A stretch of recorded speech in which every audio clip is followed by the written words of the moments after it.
Old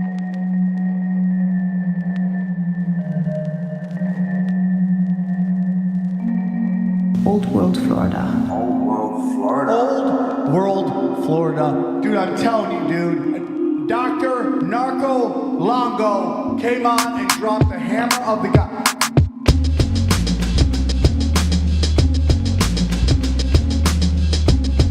America's mother, daughter of Atlantis. God sent the Weatherland. The devil sent the Spanish.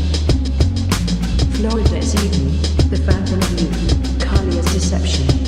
So Florida is the truth.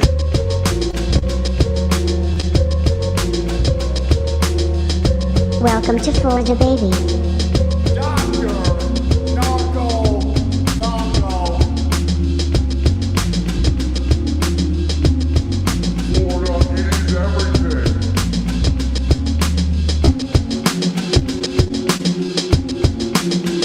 The truth bomb being dropped. I can't digest it all.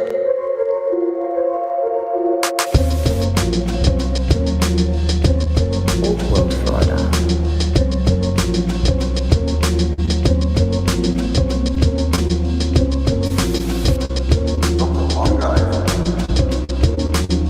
Please welcome Dr. Narco Longo.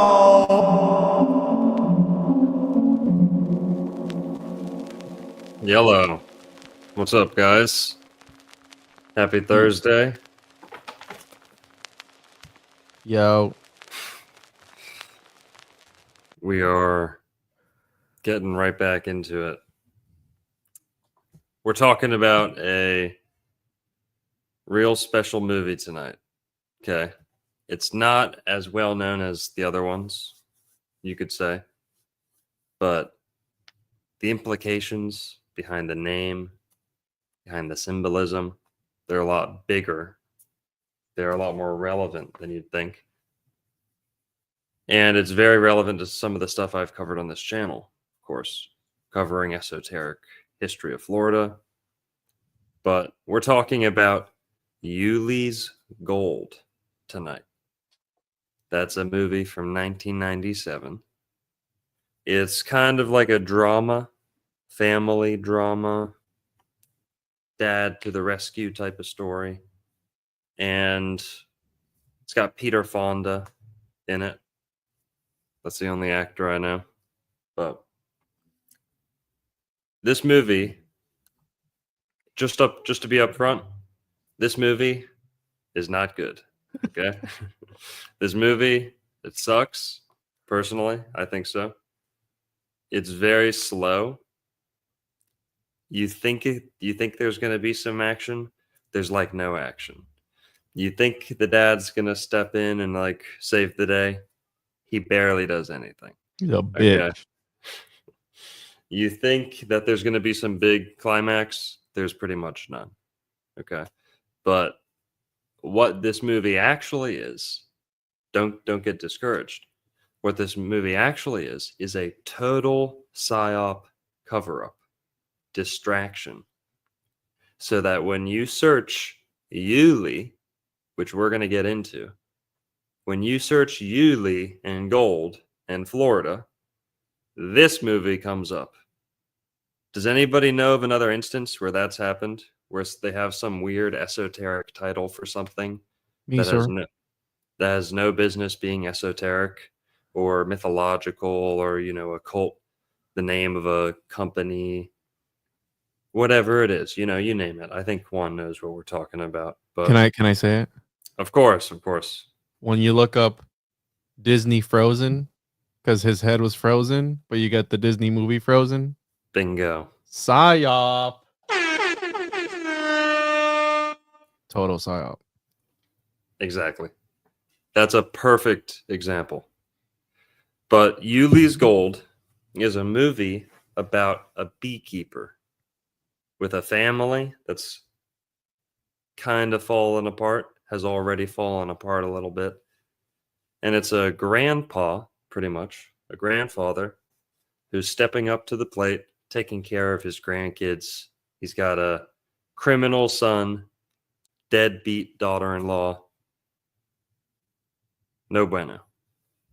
I guess we'll just get into a synopsis of the movie here, a little summary. But if we could pull some up to look at so people can get on the same page. Maybe let's just look at the Wikipedia for the movie too, to start off. On the site that I use is down to pull it up, so I'll pull up the Wikipedia. Okay. They got us, boys. They got us. Here, I got it. Ulee's Gold, directed by Victor Nunez and starring Peter Fonda. Co-stars Patricia Richardson, Christine Dunford, Tom Wood, Jessica Biel. That's right, guys. When she was young. Her debut. J. Kenneth Campbell and Vanessa Zima. It was released by Orion Pictures. Oh, wow. With Jonathan Demme receiving presenter credits for his role in the film's financing. And yeah, 1997. That's right. So, you got any slides of the movie that we can look at? I can try and find the website that I used to watch it, so you're gonna have to give me a couple minutes. Okay. Well, guys, the movie is set and filmed in Florida. So that's, of course, the theme, the common thread of all these movies we've been talking about on Thursdays. We did Devil's Advocate. Is that what we started off with? Devil's Advocate? No, we did. We did Devil's Advocate. We did Truman Show. Yeah, Devil's Advocate. We did was first. Cocoon. And now we're doing Ulee's Gold. And we did an episode of X-Files too. Yes. Ulee's Gold. This movie, also set in Florida. And it's filmed in a couple different places around Florida. But mainly around the Apalachicola River area. And that's because the movie kind of centers around honey. Peter Fonda, the main character. Okay, his name is Ulee. Yeah, his first name is Ulee Ulee, Jackson, which is yeah. interesting. So right there, we've got our first decode. Ulee Jackson. This is a clear reference to some of Florida's early founding fathers. Andrew Jackson, where we have Jacksonville, Florida from. Okay. War leader, hero, then go on to be president. Right? Can you pull up my screen, please? Because if I Sure. touch it, it's gonna mess it up. Of course. And then you have David Levy Ulee. So those are the two people whose names, from whom we get the name for the main character, Ulee Jackson. So Peter Fonda is playing Ulee Jackson. Ulee is an uncommon name. I don't know if ever. That's it. Yep. Some people are saying Ulysses S. Grant. That's not a bad connection either. But I'm very confident that Ulee with a Y is on the money. That's what we're really talking about, because we're talking about gold.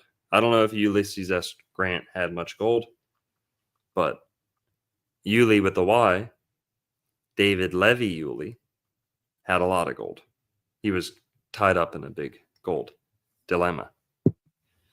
Well, David Levy Ulee, maybe we can bring his Wikipedia up. Sorry to jump around, but David Levy Ulee is the founding father of Florida. We were actually talking about him a couple days ago. This is pretty fitting. March 3rd was Florida's birthday. That's when we officially became a state, and that was largely spearheaded, the mission to make Florida a state, by David Levy Ulee. David Levy Ulee was the son of Moses Eliyahu Levy, and Ulee is the traditional Moroccan Sephardic Jewish name of the family. Ibn Ulee from Morocco. David Levy Ulee, when he became, by making Florida a state, Florida needed a senator, congressman, right? A senator and a representative. And David Levy Ulee was Florida's very first senator. He was also America's first openly Jewish senator. He would also serve in the House of Representatives later on or at the same time, I forget. He was a first for many things. He's the guy who made Florida a state. And this is where I guess we're going to dive super deep into our first rabbit hole here. Just know that the movie starts off with Ulee, whose name is Ulee, just Ulee, Jackson. And remember, I'm saying the Jackson comes from Andrew Jackson. Ulee Jackson is tending to his bees. He's a beekeeper. He's out in the Florida wilderness near the Apalachicola River. And he is, and we get his name a couple minutes in. Someone says his name. He sees the cop or sees a friend or something. But Ulee Jackson, okay. So let's talk about Ulee. Because when David Levy, the son of Moses Levy, made Florida a state, he actually swapped his identity a little bit, changed his identity, changed his name, or he added to his name. He had a little bit of a, I don't know if it was an identity crisis or what, or if he had a experience similar to what his father had. David Levy's father, and remember guys, we're talking like 1830s, 1840s, 1850s, 1860s, Civil War breaks out. David Levy Ulee is 40 years old or so. Well, he's the son of Moses, Eli, or Eli, I don't know how to say it, Eliyahu Elias? Levy. Elias. It might be Elias. I've seen it written a couple different ways. Does this go up? Or Elias. Yeah, you're right. Okay. Elias. I've seen it written in a more kind of traditional way too. Moses, Elias, Levy. He was a Sephardic Jew, a converso or crypto Jew who left, was expelled from Morocco, went to the Caribbean, was somewhat of a human trafficker, slave trader, a little bit of a pirate, merchant. He was trading a lot of stuff. He did lumber, he did sugar. He had his hands in a little bit of everything. Well, Moses Levy, he was kind of hiding his heritage a little bit. They took away the traditional family name of Ulee. So when they get to Florida, well, why did Moses Levy go to Florida? He was making big bucks in the Caribbean with a ship. He had a shipping business, like I said. Well, Moses Levy had an epiphany. He had an experience, a mystical experience. He had an experience with God, or he experienced a directive from God, heard God's voice, something like this. And what it told him was that he was selected, it was his duty to create a utopia, a Jewish utopia in Florida, where the Jews of the world could come and be safe. A Jutopia, you could say. Moses Levy, he bought a big, big, big portion of Central and North Florida. Okay? And separate portions, different big portions in different areas. And actually, all the way up towards the Apalachicola River, he had land. And then also down towards Orlando, he had land. And then up towards northeast Florida, he had land. So big chunks of land this family bought when there wasn't many people in Florida. 1830s, 1840s, or sorry, before that. 1810s, 1820s, late 1700s. Now, who was David Levy Ulee's cousin? Judah P. Benjamin. Judah P. Benjamin's father and David Levy's father, Moses Levy, they were cousins. So their children were cousins, and Judah P. Benjamin would go on to be the next openly Jewish, I think the first openly Jewish cabinet member for a president. Cabinet. So, and then he would also serve in Congress at some point. And he held various positions. And some people say that he was one of the principal financiers of the Confederacy.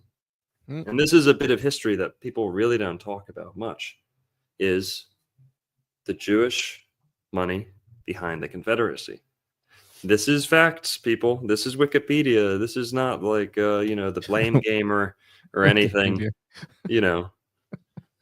This is, we're not pointing any fingers here, but this is something you don't really learn about in school, especially here in Florida. We actually learn a good amount of history in like elementary and middle school here in Florida. We didn't learn any of this. And the rabbit hole just goes deeper and deeper. I want to get into the name. I guess we'll go off on these other rabbit holes a little later. We got plenty of time. But Ulee was the traditional family name for Moses Levy's family, Ibn Ulee.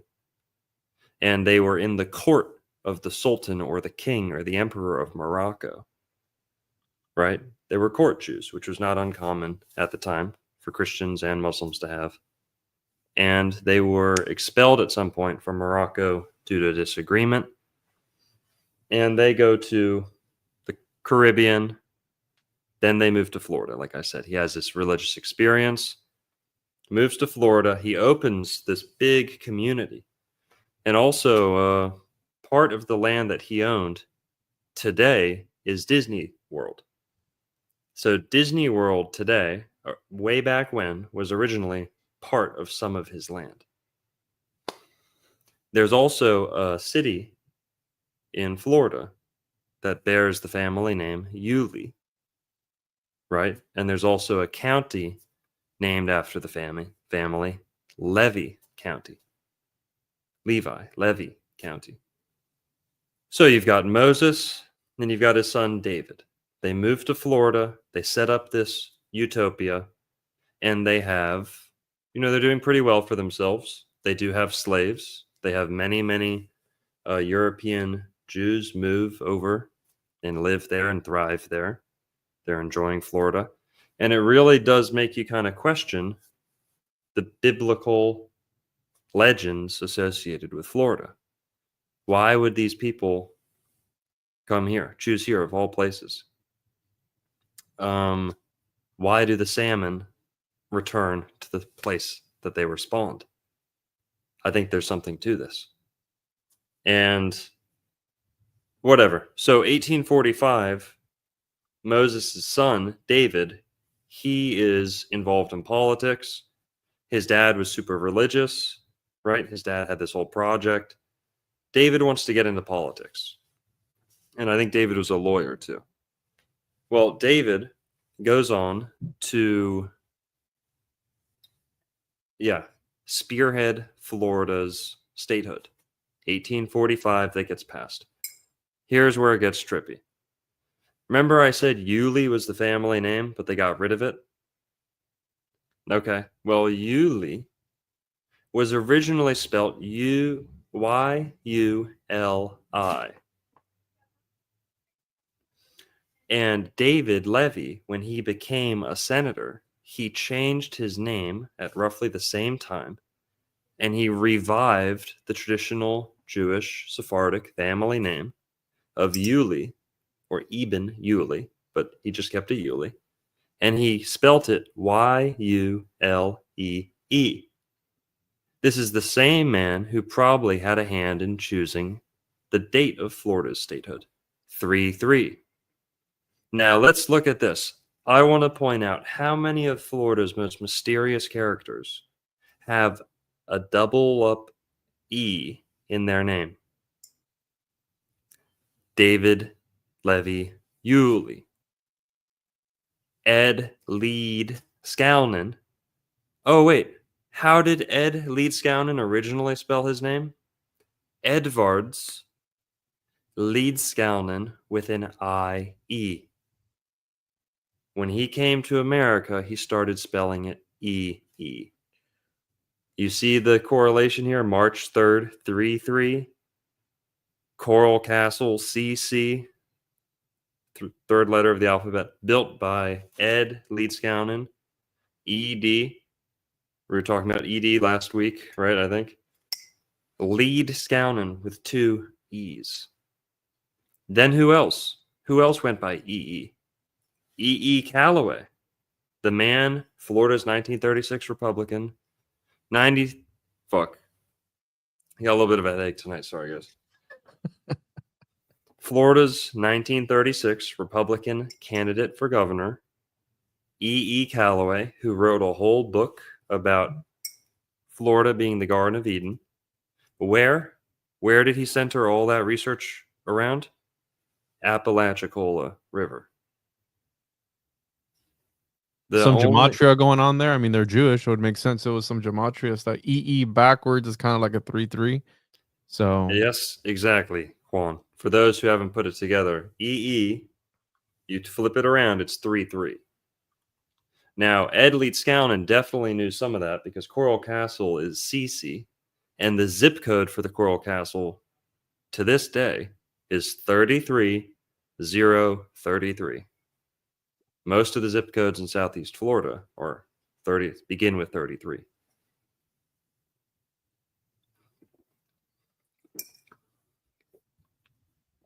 E. Cummings. Who's E. Cummings again? I've never in Florida. Poet. Does he have anything to do with Florida? Dedicated to Florida. He dedicated a poem to Florida. Or somebody did. No, I don't think it has anything to do with Florida. But still, just EE, I think it's a tip of the hat to Freemasonry, is what I think it is. Mm-hmm. And David Levy Ulee, he is half of the main character's name. So that was a long kind of tangent, but that's the title of the movie. The first name of the main character. We got to discuss it. Got to dive. Did you see this here? His dad's first major address before the organization held at Freemasons Hall in May 1827. Oh, wow. This is also B, two E's in the word bee, as people are pointing out. Thank you. B. So beekeeping. Bees. Guys, we're going to get into all the bee symbolism and stuff, but just the name Ulee, that's what jumps out to me. David Levy Ulee is apparently the man to whom the Confederate treasury fell when the Civil War ended. It landed in his hands, landed in his lap, was delivered straight to his plantation or his estate in Northeast Florida or North Florida. The Ulee plantation, the Ulee house. The Ulee family was there, and they received the Confederate treasury. We're going to get into that. But what's the second half of his name? Jackson. Andrew Jackson was a Freemason, I believe. Can we confirm that? Andrew Jackson, Jacksonville, Florida, named in his honor.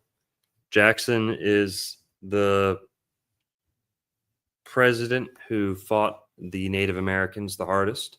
Yep. He's the guy behind the Indian Removal Act and a lot of atrocities. You know, some say he was a hero and he did a lot of good things for America. Oh, I'm sure old Adolf was also a hero to some people. geez, Juan. We can see why you got demonetized. It's fine, dude. Permanently demonetized. It's all good. You're trying to get me demonetized too? Chill, bro. I'm a Fed, bro. I'm an agent.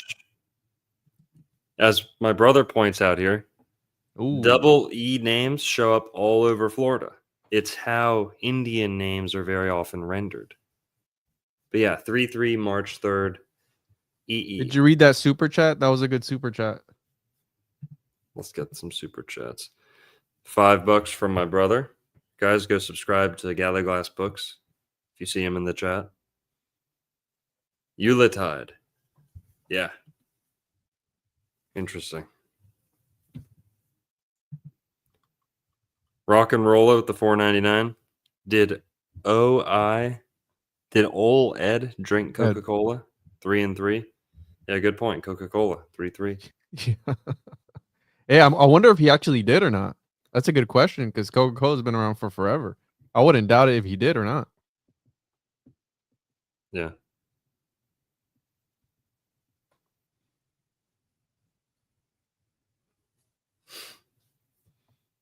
Okay. So, what do you think about that? The name. Why did he render his name with 2 E's instead of the traditional I? You think there's something to that one? I think there is, and the I, A, E, I, O. Well, I is still a vowel, no? C. Well, that's the thing because their whole thing with like God and not using vowels when they speak the name of God and stuff like that. I would say maybe he removed it for that, but he added 2 E's. So I'm thinking there's some gematria or something deeper going on, and that's.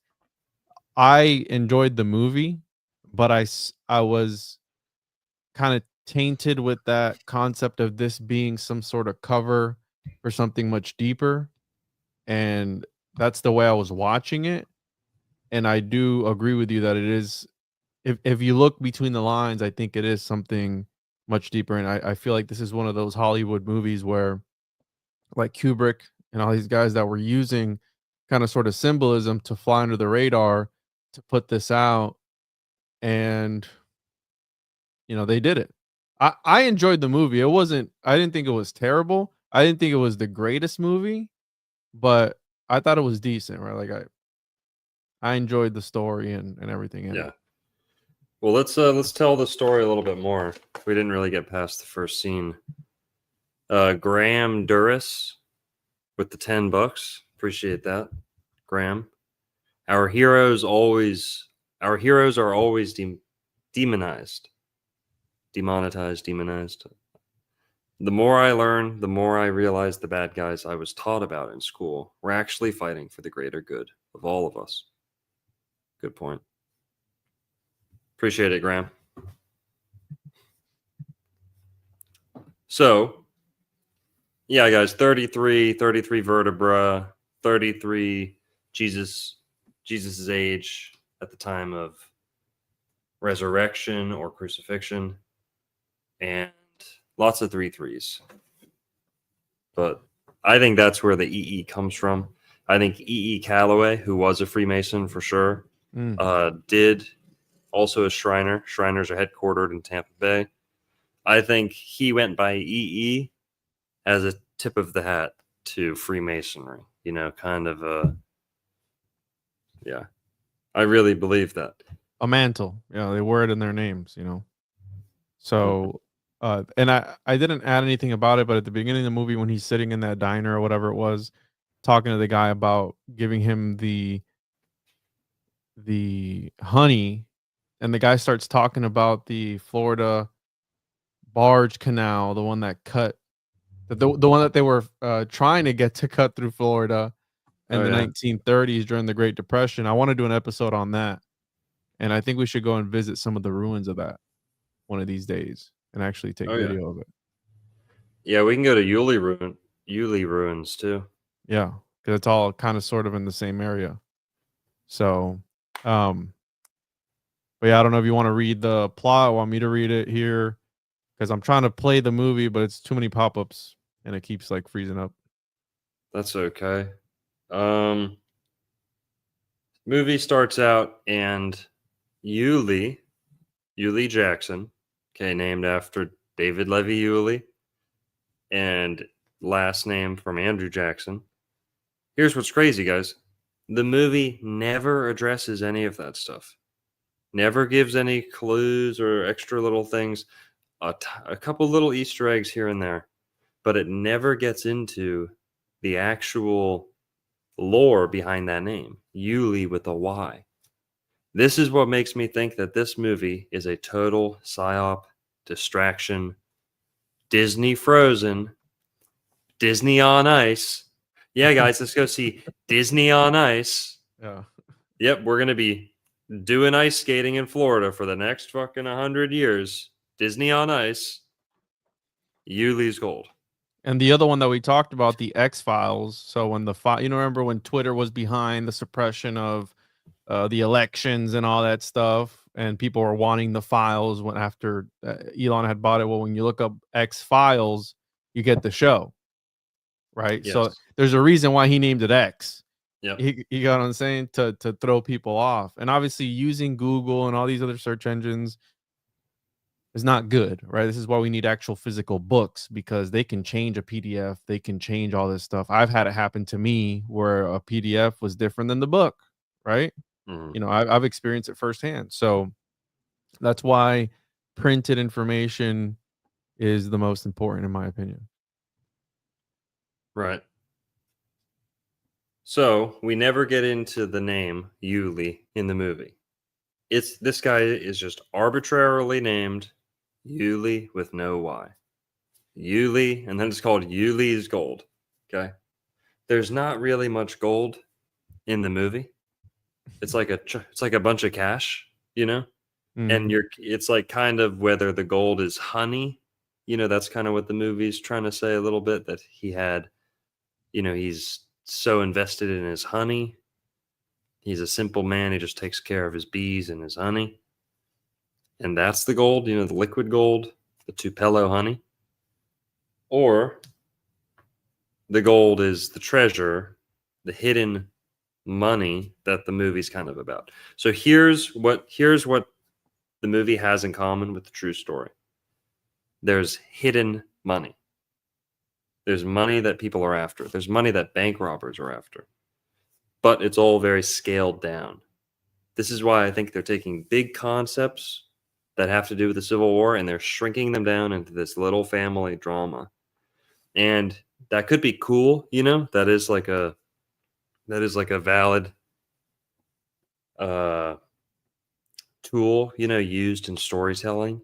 But in this case, it's literally just done to distract from the real meaning of that name, Ulee and gold, and the big conspiracy theory behind Ulee's gold, which is the Confederate gold that was lost. But okay, his name's Ulee Jackson. He's tending to his bees. This is Peter Fonda, the main character. And the movie's very slow. You get a lot of shots of just the wilderness, of him working, you know, the same song over and over, the kind of like a little piano, soft, slow song. He's just working. He's just tending to his bees. He's bending over. He's hoisting, hauling stuff. Very kind of menial, laborious.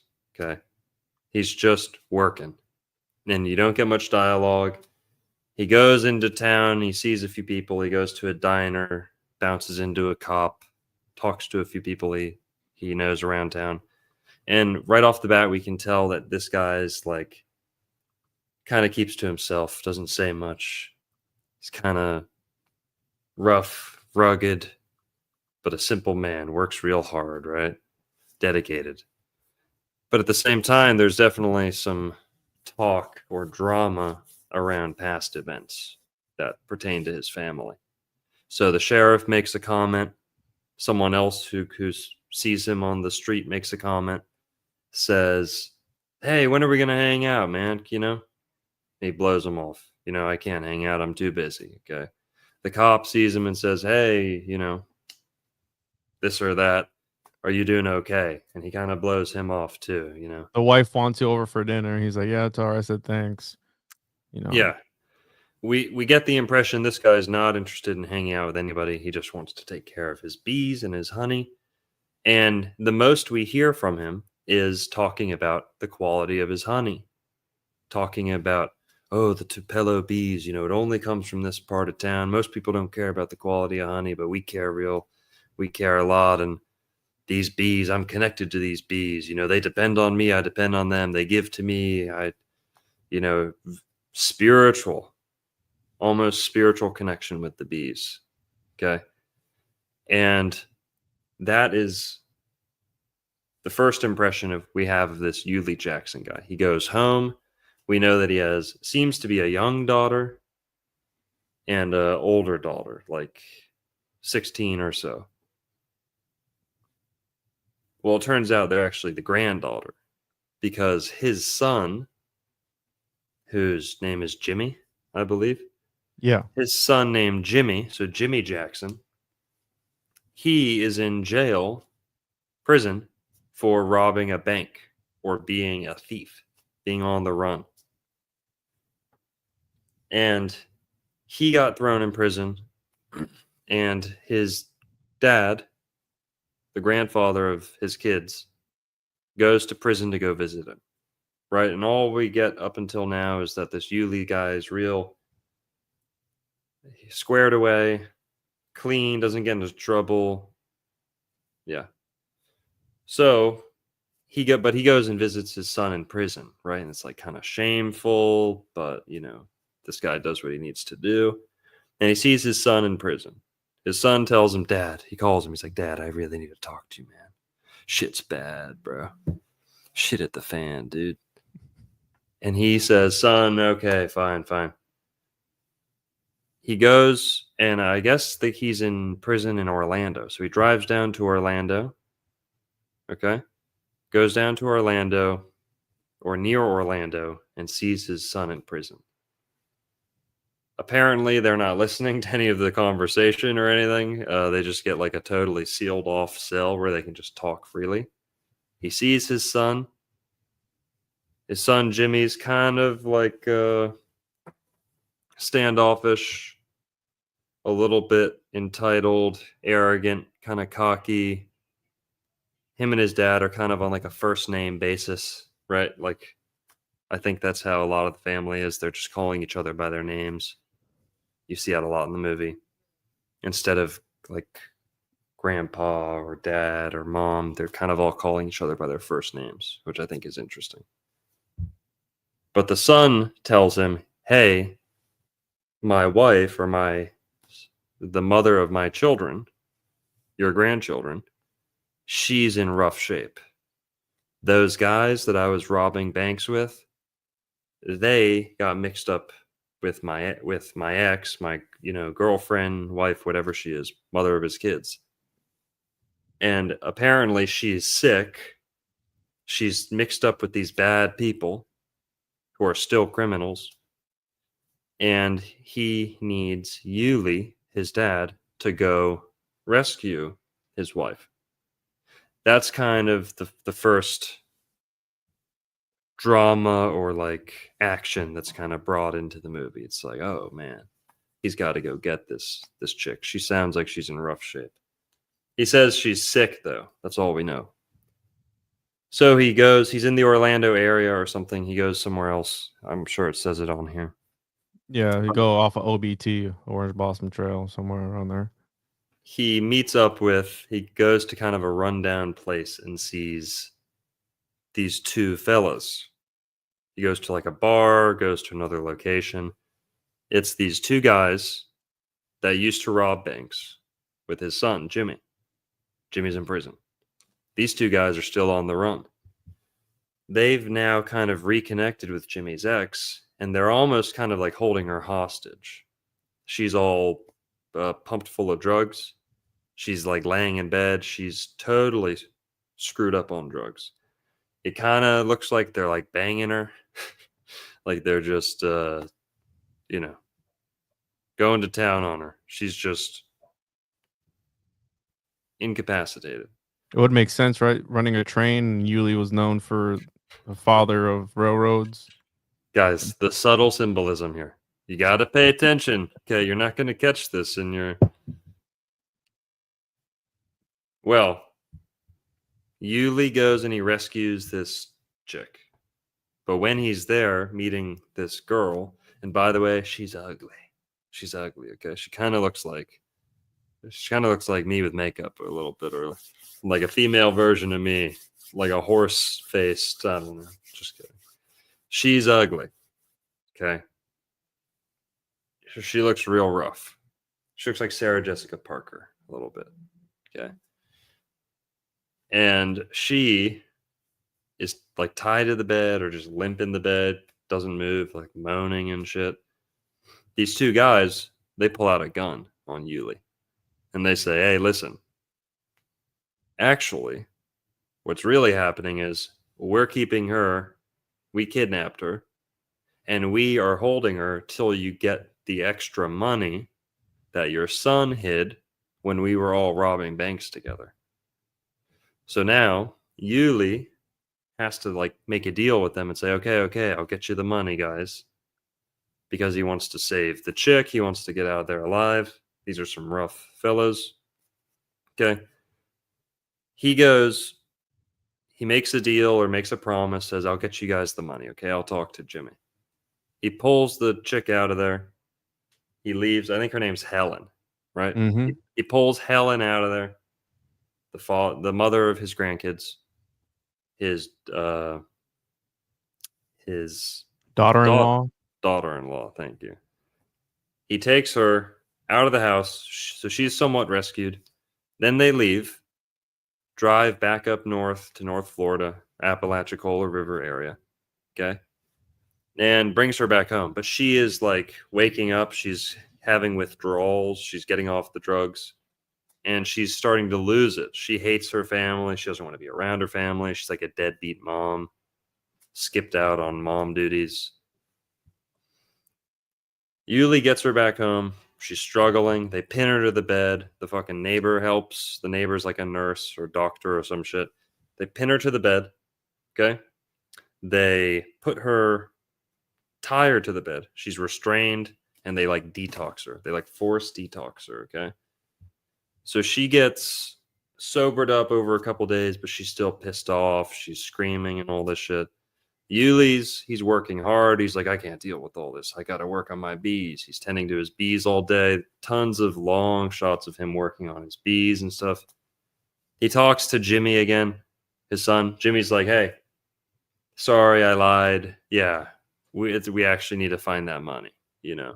Yeah, you have my permission to get the money and trade it for Helen, right? She's more important than the money. Something like that.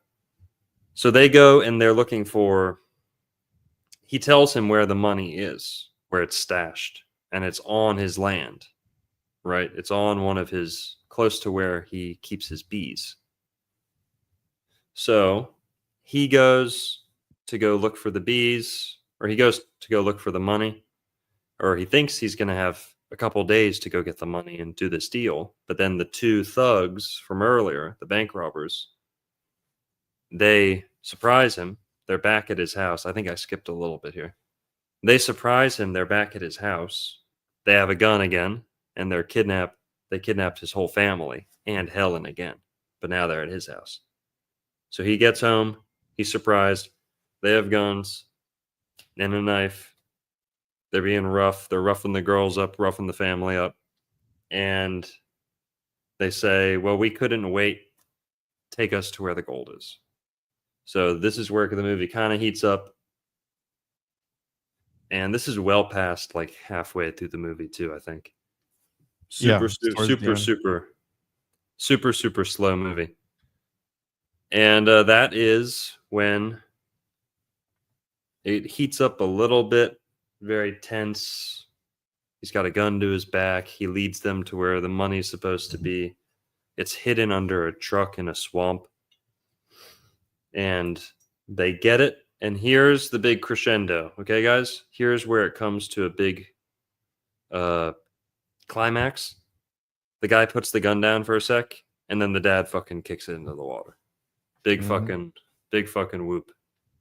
Big fucking you in up until now I left this out. Apparently he was like a special ops, like Yes. fucking like Vietnam soldiers, like ripping necks out, fucking flamethrowering villages and like sniping people from like miles away. It's like, oh, you don't want to, you were a real jungle warrior, weren't you? He's like, yes, I was. He's like all gritty and rough. You think he's gonna like kick some ass in the movie. You think he's gonna get back at these guys. You think he's gonna like, and the whole movie's like that. You think there's gonna be a sudden burst or like a sudden fight or sudden. There's a scene where a bear like knocks over his shit, and it's super suspenseful. You think a bear's gonna pop out of the woods. Nothing happens. Whole bunch of the movie, nothing happens. So he kicks the gun away, and instead of like fighting, they're just like, they're like, don't do that again. They don't like fight, they don't try and kill him now that they have the money. They're like, he just like reasons with them. It's very silly. It's like a kind of a very silly kind of almost, I don't know, non-confrontational in a way, because he's talked up to be this big badass, like he was a special ops Vietnam vet, and he doesn't do anything. And in fact, he gets stabbed out of nowhere. He puts up like no fight. He just gets stabbed in the back and just like walks a mile after getting stabbed, and just like the people who took the money, stabbed him, left him, they get pulled over, and that's it. They get arrested, and he faints and wakes up in the hospital. Exactly. Pulled over, super anticlimactic. Just pulled over by like the town cop, and he didn't snitch though. And when the cop was asking him like, "Hey, what happened, man?" and he didn't snitch. He's like, "Just let me know when they're out." And I think that's when the movie kind of sort of ends. Yeah.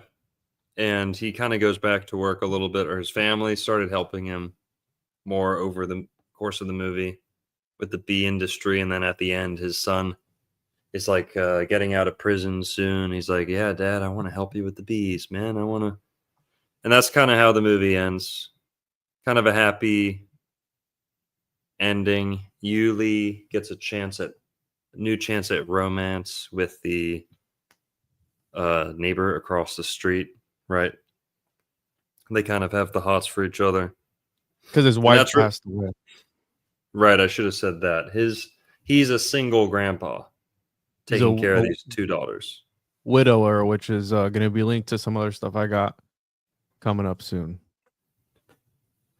Yeah, and the Tupelo honey is also a big part of this movie for pretty much no reason.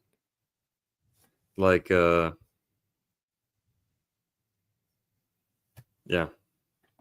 that's really it.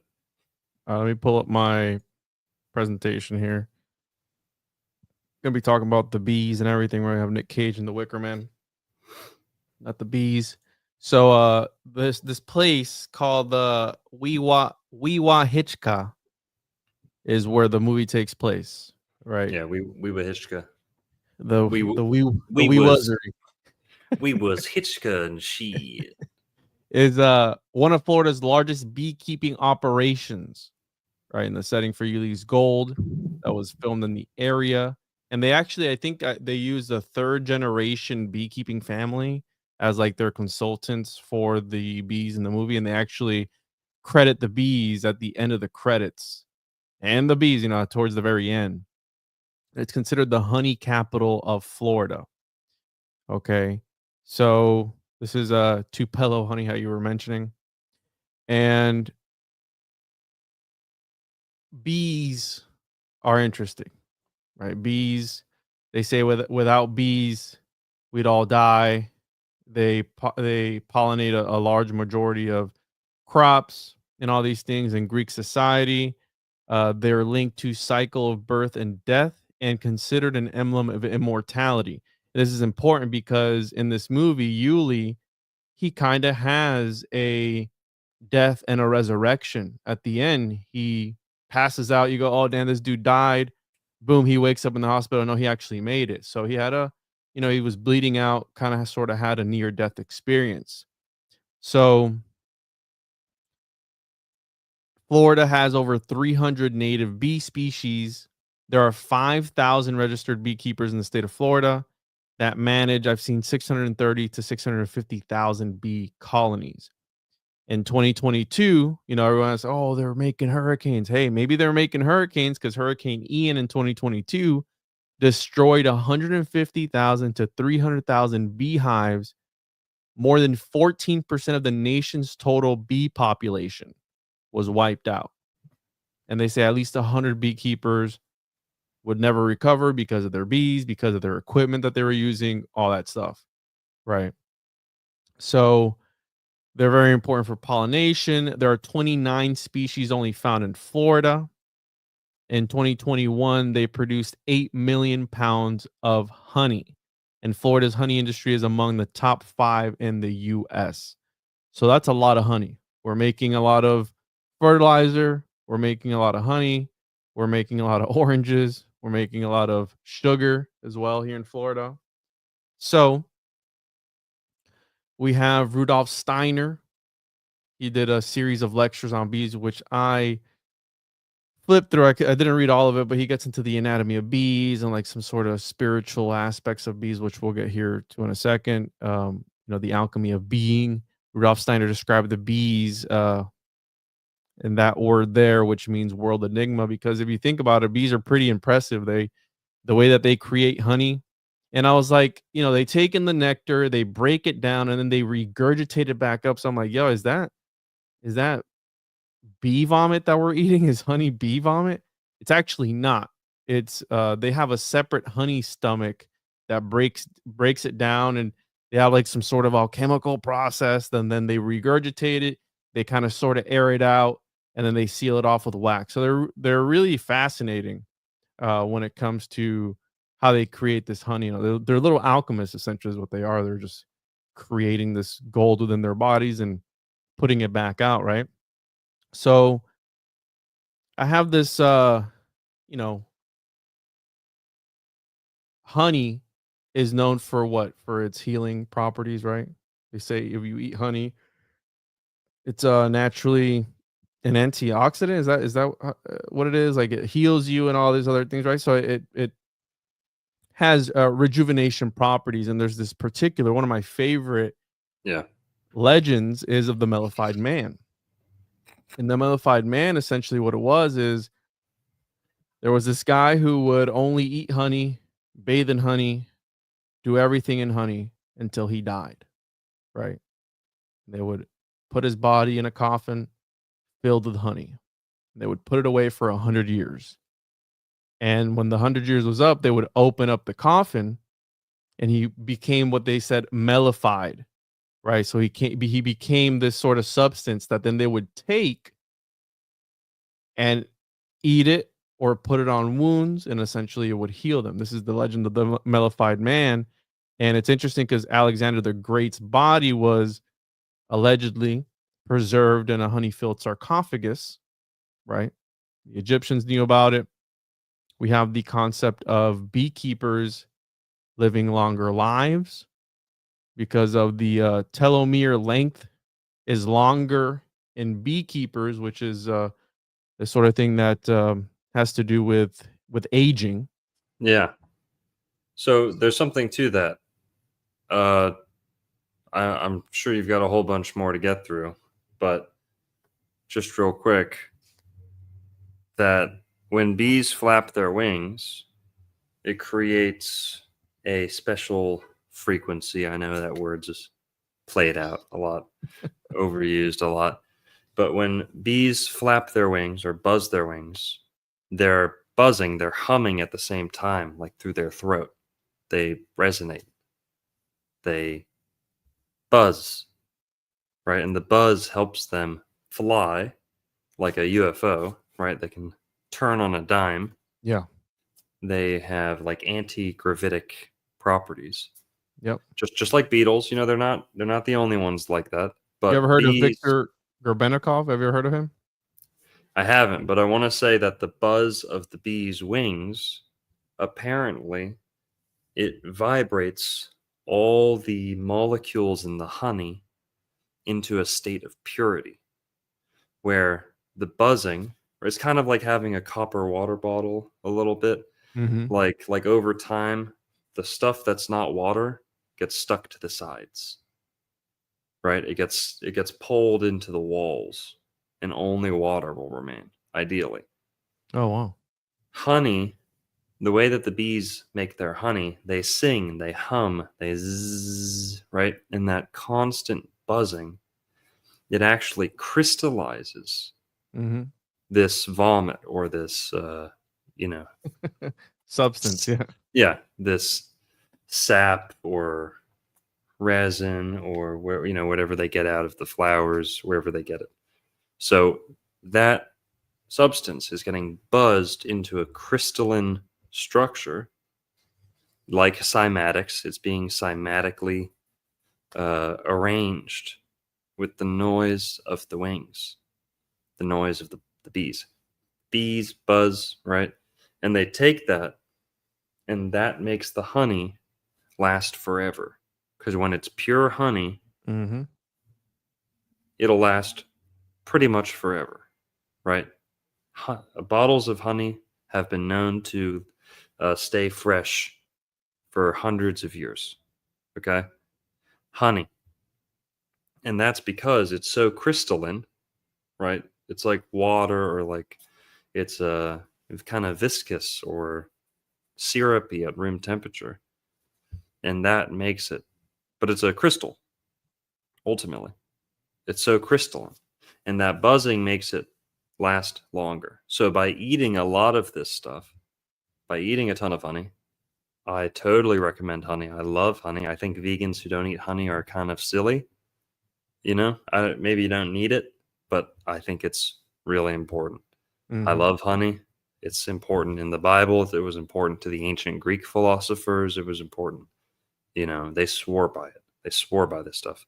And Florida has some of the best honey. But that buzzing that crystallizes the molecules, however you say it, that's what my guess is, makes people live longer when they eat it, is it has that preservative effect. Yeah, it says the study suggests that frequent intake of bee products, including honey, propolis, and royal jelly, may contribute to maintaining the telomere length, thus potentially delaying aging and associated diseases. So, right, nutritional value, health benefits, antimicrobial, anti-inflammatory, antioxidant effects. And so honey is good. It's made by these little things that are crazy looking, right? And continue here. So in the Bible, bees and honey are used to symbolize industriousness, cooperation, and abundance. Now, this is what you're going to get off of mainstream sources. This is exoteric knowledge. I'm not a Freemason, so everything I'm about to say, take it with a grain of salt, because this is what they put out for us. And I'm sure that the initiates probably have some deeper meaning and significance to all the stuff that I'm about to talk about. In Freemasonry, the beehive is a symbol of industry and working together for the greater good, right? It's about cooperating with your brethren and your brothers. And again, they're all about the great work. So the beehive represents that. That's why you see the beehive in Freemasonic iconography. We have, and it's interesting because a lot of the Bible verses that are associated with honey are associated with Solomon, right? Which is very big in the Freemasonic lore, right? Psalms 19:10, more to be desired are they than honey, even much fine gold is sweeter also than honey and drippings of honeycomb. And I guess he was talking about God's law and word to honey, comparing it. Song of Songs, he just had relations with somebody and he found pleasure in his union. And he talks, I have eaten my honeycomb and my honey. I have come into my garden, right? So he was doing the do there. That's what they say is the interpretation of that.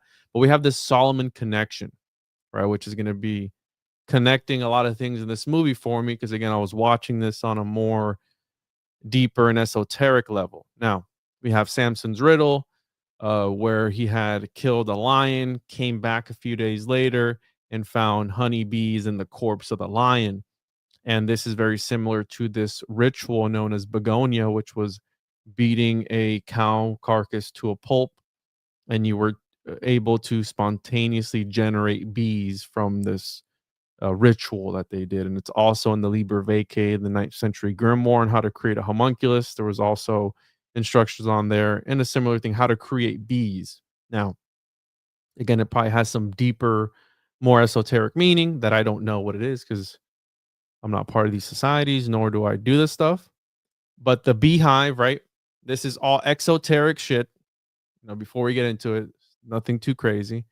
In the Masonic Mason lecture, representing industry cooperation and the idea that a group of individuals working together can accomplish great things. Bees as creatures have long been recognized for their remarkable work ethic and highly organized and efficient social structures of their lives. For Freemasons, the beehive serves as a reminder of the importance of these values in their own lives, right? So they use this sort of thing. We have the order of the bees here. Masonic symbolism, the beehive is often depicted as a skep, the traditional woven structure reminiscent of an upside down basket, or by the hexagonal structure of the cells created by the bees working within. The hive is often shown with a door or entrance. That's very interesting, right? Maybe a doorway or a gateway to something else much deeper, right? Which through which the bees enter and exit. One of the primary lessons that the beehive teaches is the importance of industry. Bees are known for their tireless work ethic. Already said that. And right, Freemasons are encouraged to work hard diligently. And we talked about their carnival and circus connections, the Shriners with their hospitals, helping children. I talked about in the zoo, sometimes you have things donated by ex-Freemasonic lodge, to help the people, which is good, but kind of weird and creepy on the other side of things when you really look into it. So right here, by working together, Masons can achieve greater things than we could on our own. And the beehive should be a reminder of the importance of unity. So it's all about community, unity, blah, blah, blah. I saw a parallel of Solomon within Ulee in this movie, because the girl, Helen in the movie, she kind of looked possessed in a way.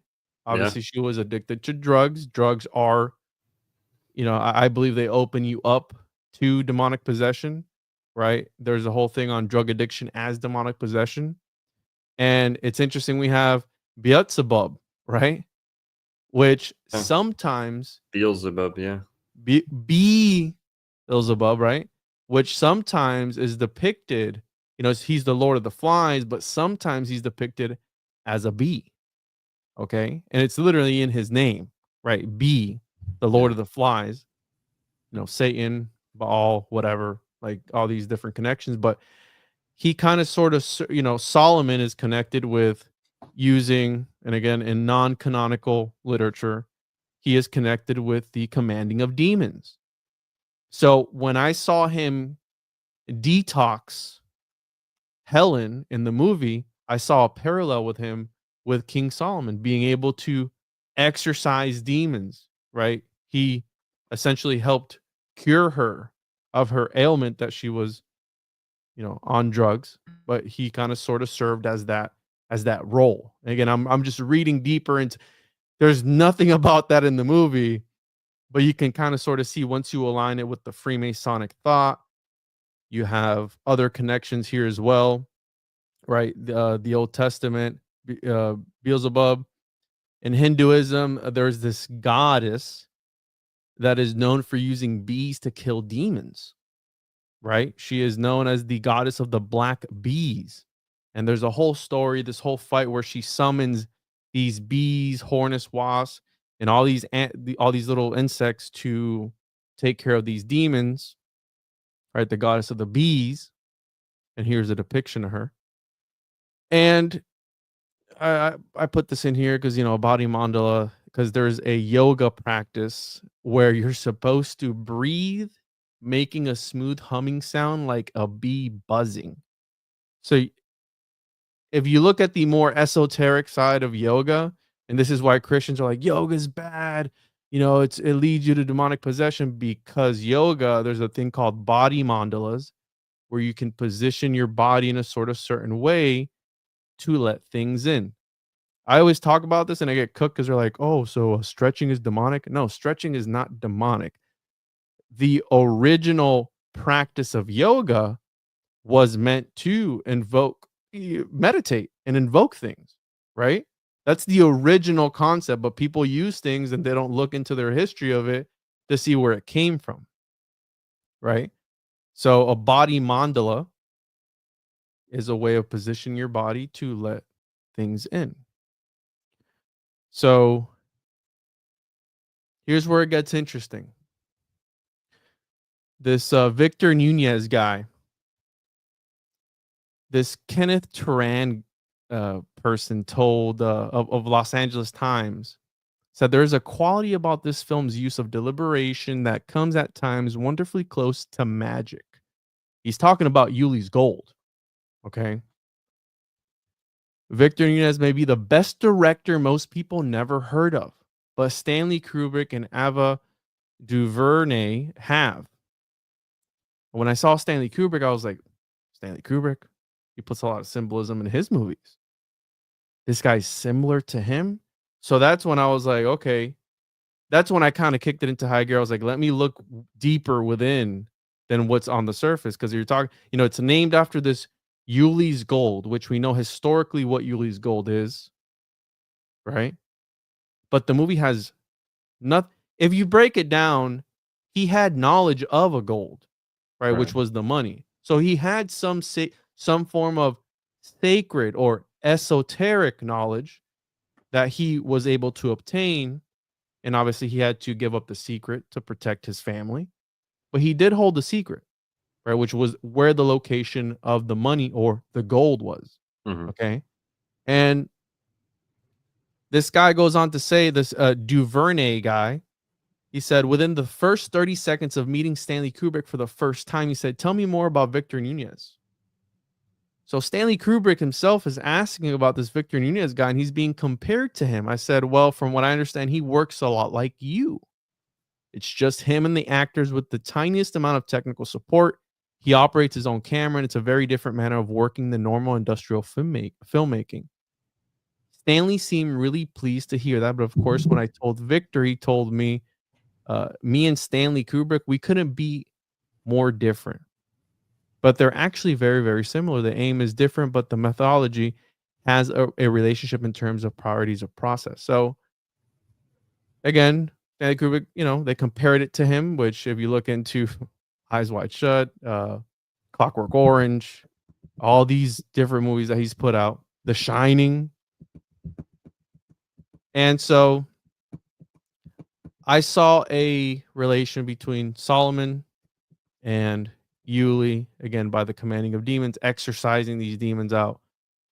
And the death and resurrection, right? Towards the end, he has the death, he's resurrected, secrecy. And it's interesting because Biff, which is part of the Freemasonic lore, right? He is Biff, or the widow's son. And what is Ulee in the movie? He's a widower. Okay. So again, we have this sort of kind of Freemasonic connection subtly. He's not a widow's son, but he is a widower.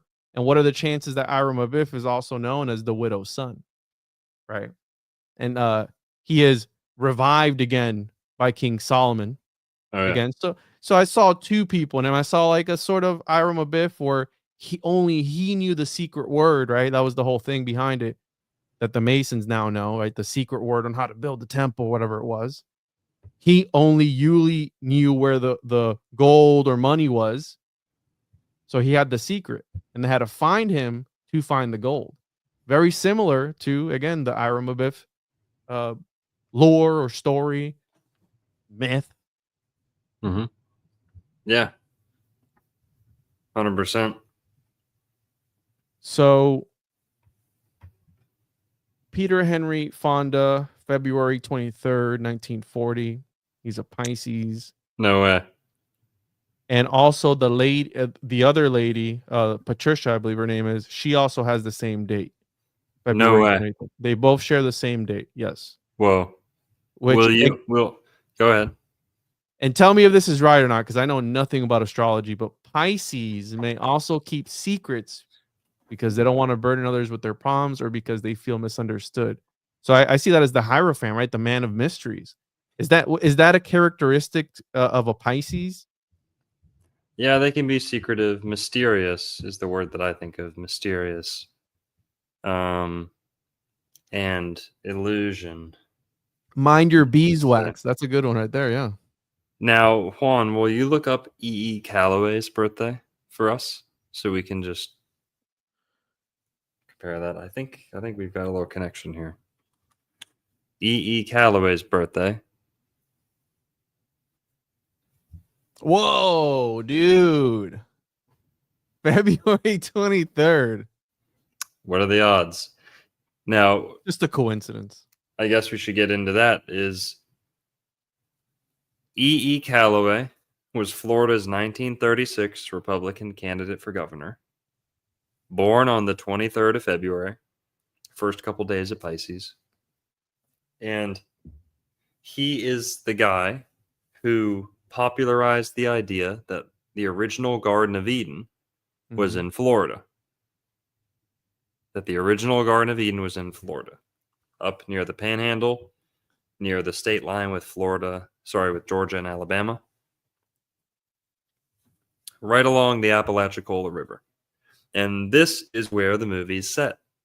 And I actually drive by a couple of the places where you see wide shots or transition shots in the movie. I know those places. I know those places on the Lake Seminole and around the Four Rivers. The Apalachicola River is where you get most of the Tupelo honey and where people do most of the harvesting and the beekeeping for Tupelo honey.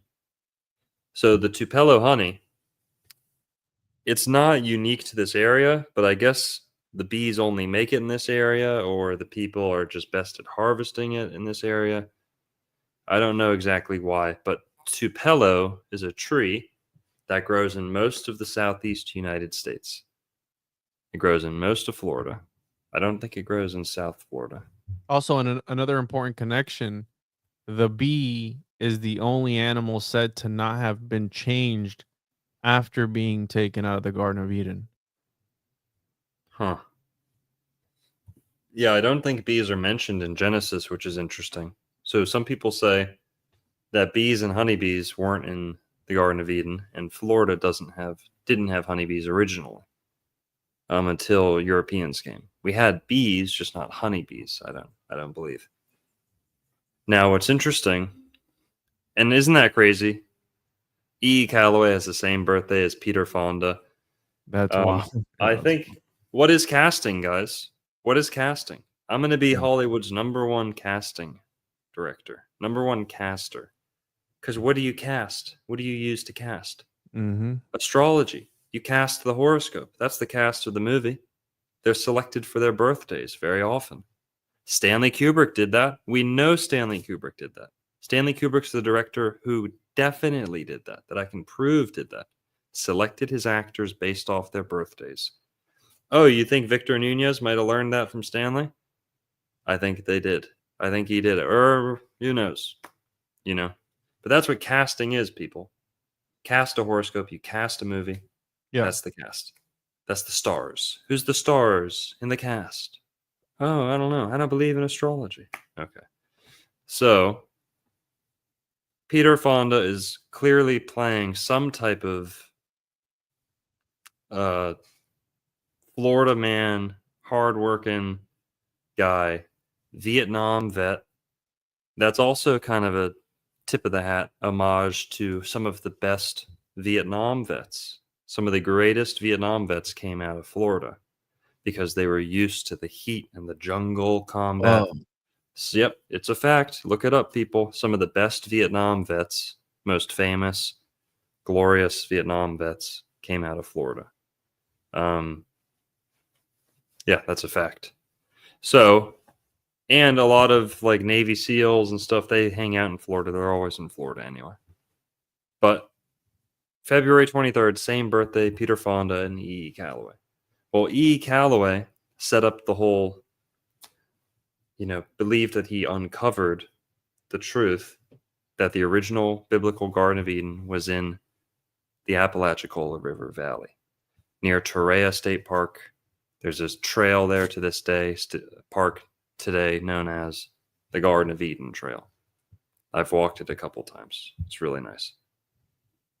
Tupelo honey mostly comes out of that area. And he never really talked about the honey too much, but he does talk about, he believes that he found a fossilized honeycomb in the Garden of Eden. He does make that claim at least once. Really? In his writings, yes.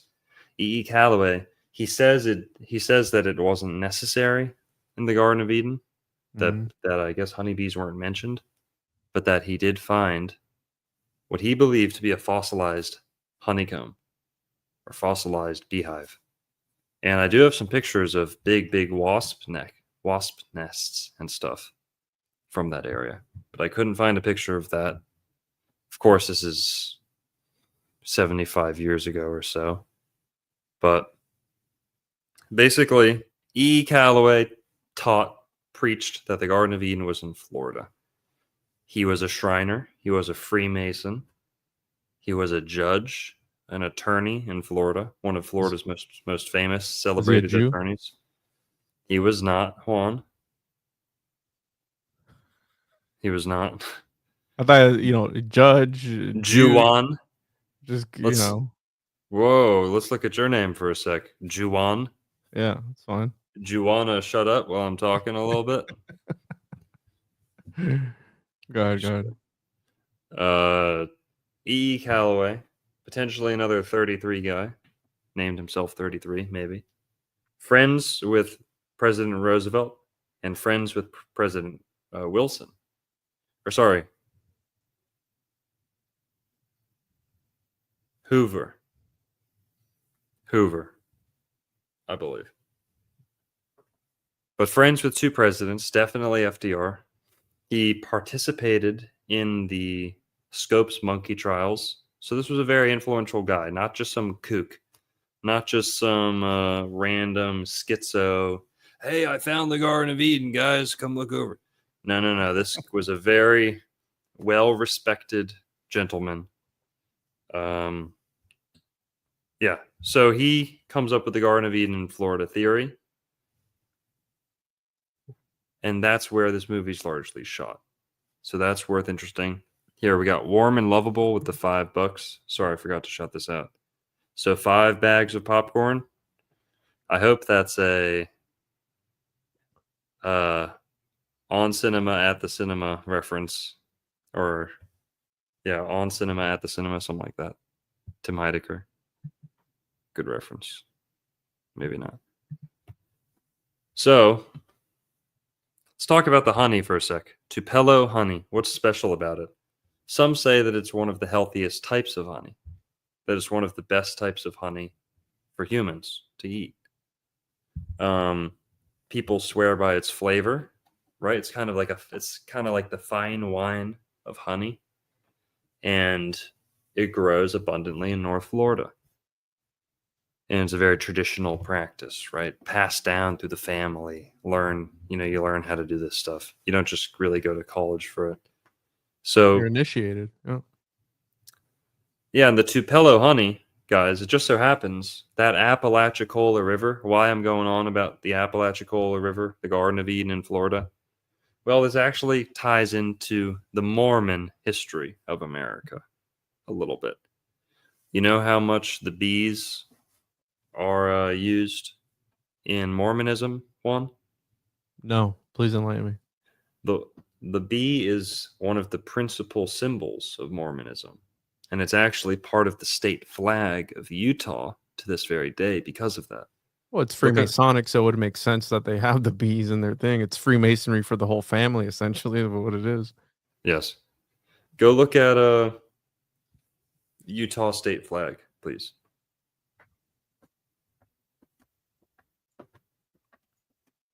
Utah state flag, Utah state flag.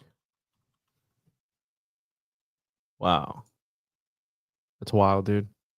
That's crazy. Is Yeah, it this one? Any of them. Yeah, that's the new Utah Oh, flag. wow. They got a- recent. The top left. Just click on top left. This one? Yeah, that's the new Utah flag. They recently updated it, Wow. and it's the honeycomb. It's the golden circle with the lone star. So I guess we're gonna get into the KGC here a little bit and the lost gold. But would you guys believe me if I told you that most of America's, and when I say America, I mean North and South America, most of America's flags, state flags, and national flags are all a kind of tip of the hat or homage, secret, subliminal, coded message declaring affiliation or influence from the Knights of the Golden Circle. This is just a good example right here. You've got the golden hexagram, golden circle, golden corral, right? As long as it's enclosed, that's your circle. That's your golden sector. Then you've got the lone star. So if the golden circle was a stretch, well, you got your lone star there too. The order of the lone star. Sorry, getting ahead of ourselves here. The Knights of the Golden Circle was the Confederate Freemasons. They were the Confederate branch or new like system of Freemasonry. That's what became the KGC. They were like the secret service. They said they can't see it. Can you guys see it? Says you're not sharing. Can you see it, Longo? I see it. Here. I see it. You guys see it? Do they not see it? They say they can't see it. It says share the screen. Nope, no. Either they're fucking with us or they can't see it. You guys don't see the flag of Utah? This is the For deep real? state, bro. Just Yeah. us two. That's Damn. wild. Damn, we're getting massated. Oh wait, people say there it was. Here, you pull it up. There you go. Can you guys see it? All right, now they see it. All right, guys, just a quick little massage scramble there. But golden circle, it's a hexagon, but golden circle and lone star. Okay, the Knights of the Golden Circle, the KGC, was a Confederate secret society. They were actually the secret society that started the Confederacy. They started the states' rights movement. They started the secession movement, and okay, zoom in on the Utah flag, please. Someone said pretty gay flag. The Knights of the Golden Circle, Confederate secret society, all of the Lincoln assassins, all of the people who were involved in Abraham Lincoln's assassination were members of the Knights of the Golden Circle. Jesse James is said to have been a member of the KGC. Most of the Southern states' leaders in leadership were members of the KGC. Was Garfield the president that preceded Lincoln? Most of the administration who preceded Lincoln, Abraham Lincoln, right? 5 or so guys who were part of the president's cabinet before Lincoln, they were all members of the KGC. All of them. The entire cabinet. Sorry. Most of the cabinet, if not the entire cabinet. And I believe that's who was president before Lincoln. before Lincoln. Yeah, I'm looking it up. Buchanan. I'm retarded. Sorry, guys. Buchanan. James Buchanan. Yep. Always want to make sure we get it right. Okay. I might be wrong, but I'm not lying. Okay. to quote Owen Benjamin. Sorry, guys. That's Buchanan. So most of the Buchanan administration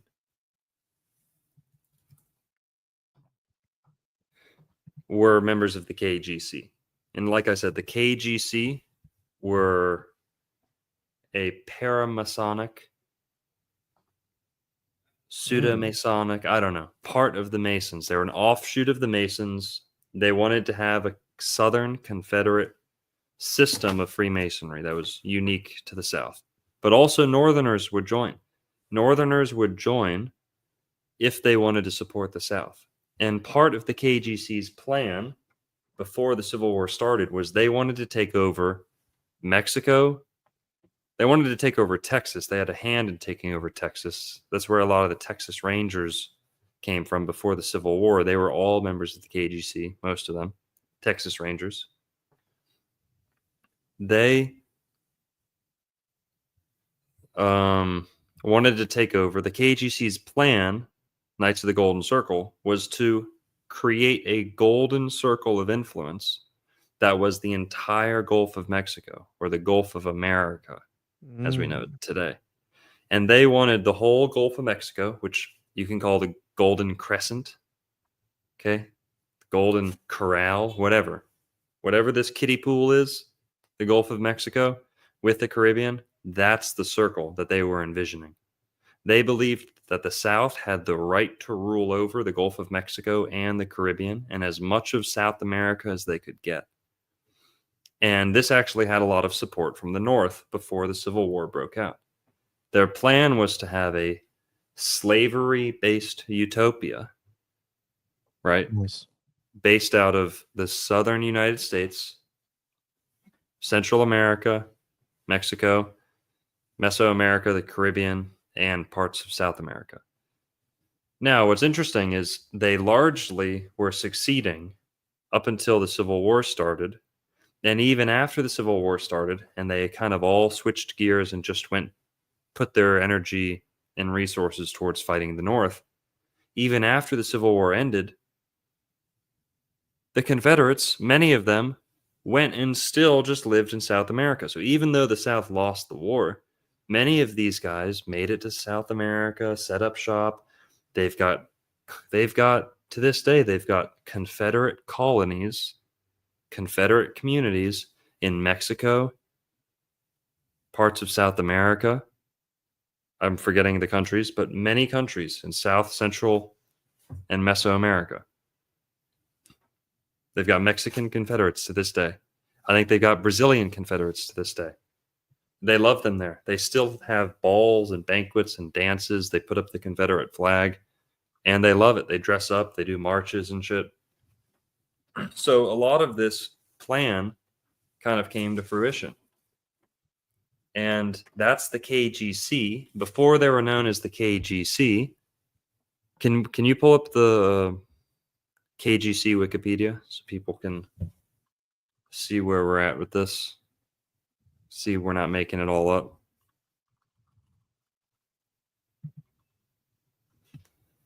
So the KGC. Can you see the screen? Yeah, I can see it. Before the KGC became the KGC, they were known as the Order of the Lone Star. So that's where the Lone Star symbolism comes from. The Lone Star State, Texas? No. West Florida was the first Lone Star State. And it was Floridians who went and rescued the Texans and helped Texas become a thing. It was the Floridians who came and saved the day. They flew in with a Floridian flag.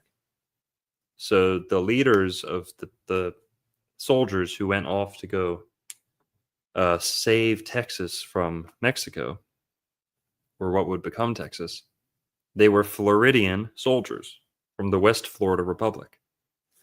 And around 1810 or so, they go over to Texas and they fly a Florida flag over Texas, the Lone Star flag, also known as the Bonnie Blue flag. And it's a blue flag with a lone white star. This is the Lone Star that becomes the Lone Star of Texas, the Lone Star State, the border between America and Mexico. All the KGC were founded out of Kentucky. That's right. KGC and KFC. Yeah, that's a whole nother rabbit hole we don't have time to get into. Okay. But Ulee is eating at a diner at one point. So I guess we can say that the KGC, when the Civil War was over, they ended up becoming the KKK.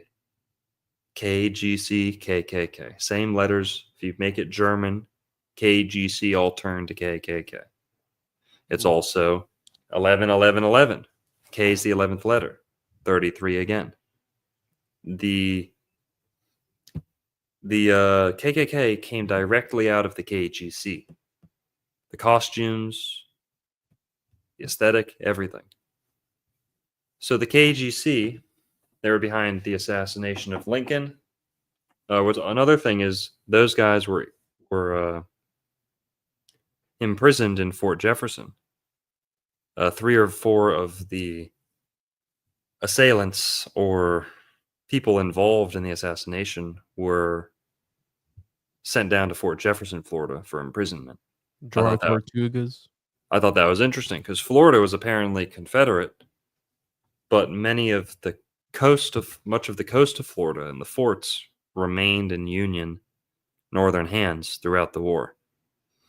So interesting that they would put them so far south with so much Confederate territory between them and the North, but they imprisoned the Lincoln assassins apparently in Fort Jefferson off the southwest coast of Florida. And the KGC, they would also, like I said, go on to become the KKK. When the KKK was no longer cool, they became the fast food industry. Don't believe me? Go watch my video on it. The last portion of my video on it. KGC, Knights of the Golden Circle, Lincoln, KKK, and the fast food conspiracy, all that stuff. The KGC became KFC. KFC to this day is known as KGC. Wendy's in on this, the Wendigo.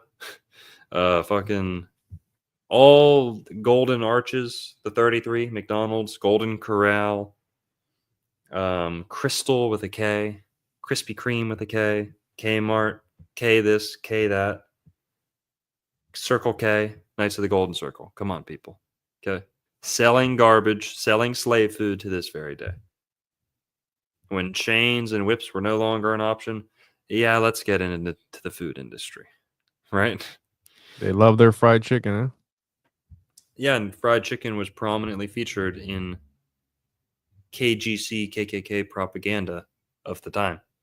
Colonel Sanders, thank you. Yeah, Colonel Sanders, born on 999 or 9990, upside down 666, was a master mason, was almost certainly into the KGC.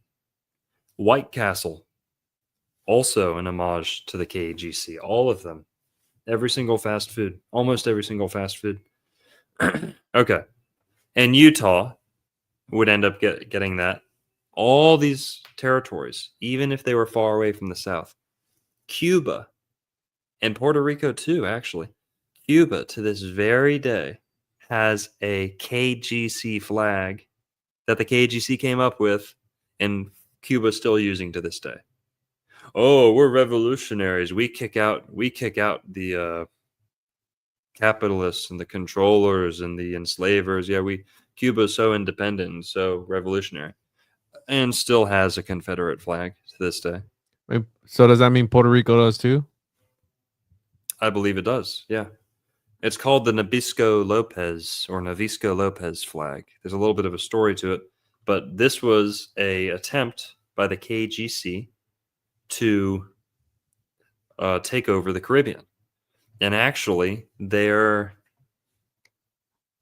successful in Cuba.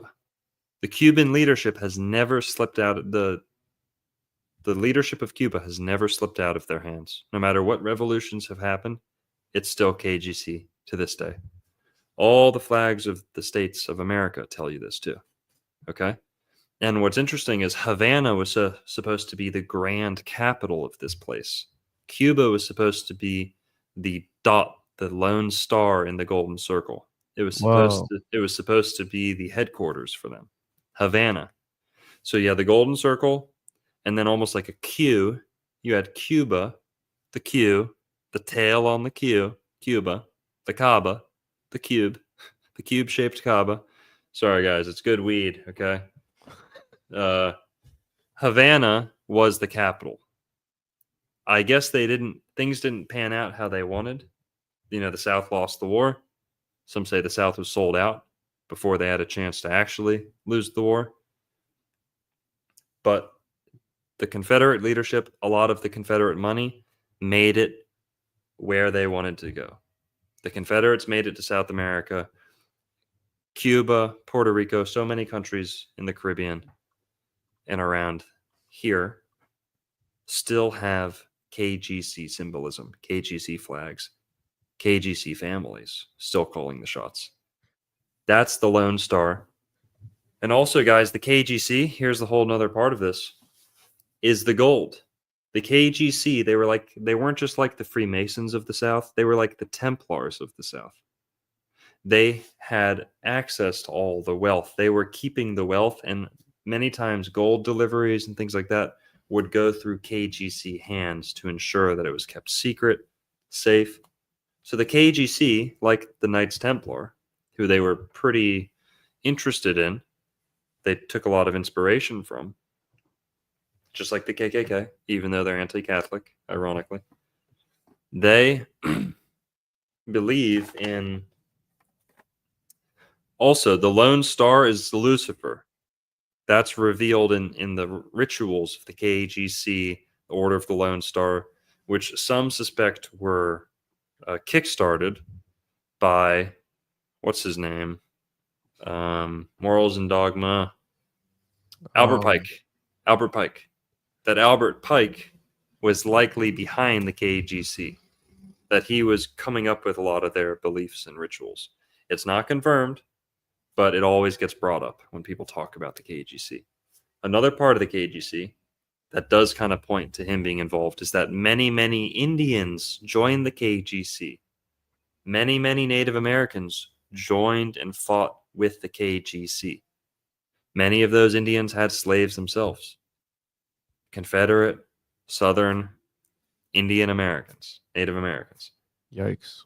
And they were some of the most prominent KGC members too, a lot of the time. So they're hiding gold all over the South. The KGC, they're like the Gestapo, a little bit like the SS, the Secret Service, Freemasons, Templars, Jesuits, all wrapped up into one for the South. And because of this, they had their hands on all the finances, the gold. Judah P. Benjamin, one of the big financiers of the South, cabinet member for Jefferson Davis, some say the best friend of Jefferson Davis, he is said to have been involved with the KGC. And then also David Levy Ulee is said to have been involved with the KGC a little bit. Anyone who is anyone in the Confederate leadership was involved with the KGC. That's pretty much a fact. And David Levy Ulee was not only a senator for Florida in America, but he was also one of the Southern state leaders during the Confederacy. Judah P. Benjamin, like I said, held office too. Both men were Jewish, so I don't know if they were allowed in the KGC too, but they were definitely involved with the KGC. So I don't know if they were fully initiated, but their initiations were crazy. That hold up a crescent. And believe it or not, the crescent in these esoteric circles is usually actually Venus, not the moon. It can be the moon, but Venus forms a crescent, appears as a crescent for much of the year. So Venus has a phase to it, has phases to it, and it is frequently appearing as a crescent. So the Lone Star and the crescent are one and the same. And this crescent was held up during the rituals of the KGC. They had a pointy hat. They had a pointy helmet. All the KKK did was throw sheets over the pointy helmet of the K. Look up KGC ritual. People can see. But they were in charge of the gold, like I said. So before the war, they were seizing gold from federal storehouses, mints. They were taking the gold, like the Dahlonega mint in Georgia. Some of the purest gold in the world comes out of Georgia, believe it or not. This picture?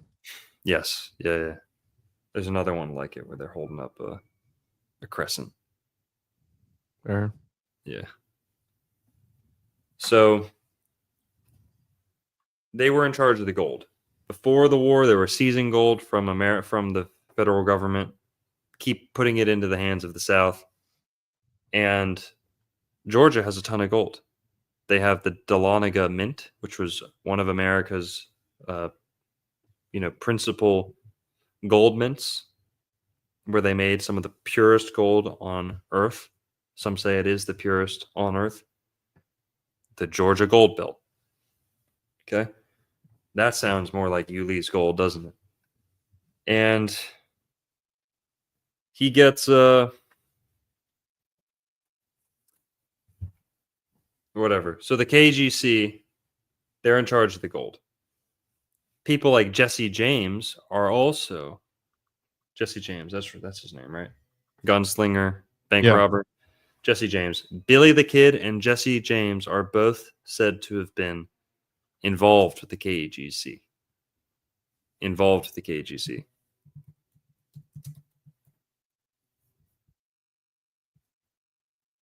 Now, isn't that interesting? The KGC is said to have buried gold all over the South, hid the treasure that they stole from the North and just had on their own, right? Making money, making big business deals during the war, before the war broke out. All these European powers are trying to, ally themselves with the South. The South had a lot of valuable resources. So the South had a lot to bargain with. And they had a lot of gold in the South. Some of it was Spanish gold from the Spanish who'd been in Southeast United States for, 300 years or so before the Americans, before America became a thing, pretty much, as we know it, before Florida became a thing as we know it, 300 years or so of Spanish rule. And there was a lot of Spanish gold in Florida. So a lot of that Confederate gold was Spanish gold, Maya, Inca, Aztec artifacts in Florida, because they all had to go on the ship and go past Florida. A lot of it was shipwrecked. A lot of shipwrecking in Florida. But Longo, that narrative of Key West being like one of the most wealthy places towards the beginning because of the shipwrecks, was it truly shipwrecks, or were they tapping into these caches of hidden gold at the time, and they just used like, hey, where'd you get the gold? We found it off the coast of Florida from these shipwrecks.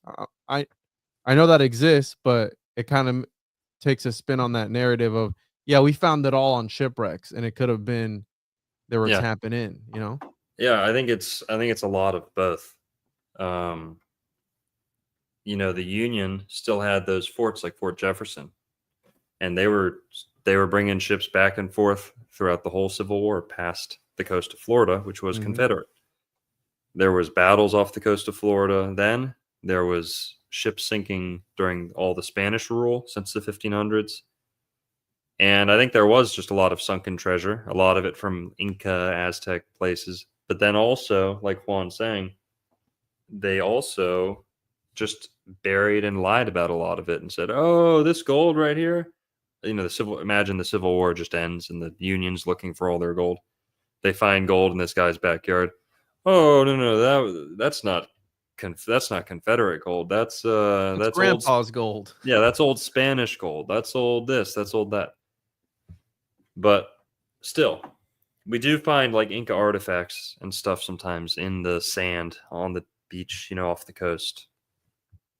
But also, so the KGC has all this gold. And when the war is ending, they're burying all this gold. Not only that, the South is kind of starting to get desperate for money too. They start stealing or hijacking gold trains.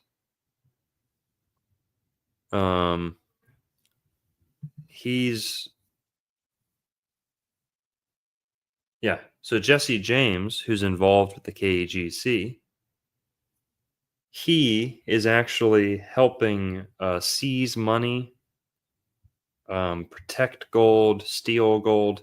He's working with the KEGC. Okay, we pretty much know that for sure now. Like I said, so much gold's getting buried. The war is ending, kind of ending, right? The South still has a lot of fight.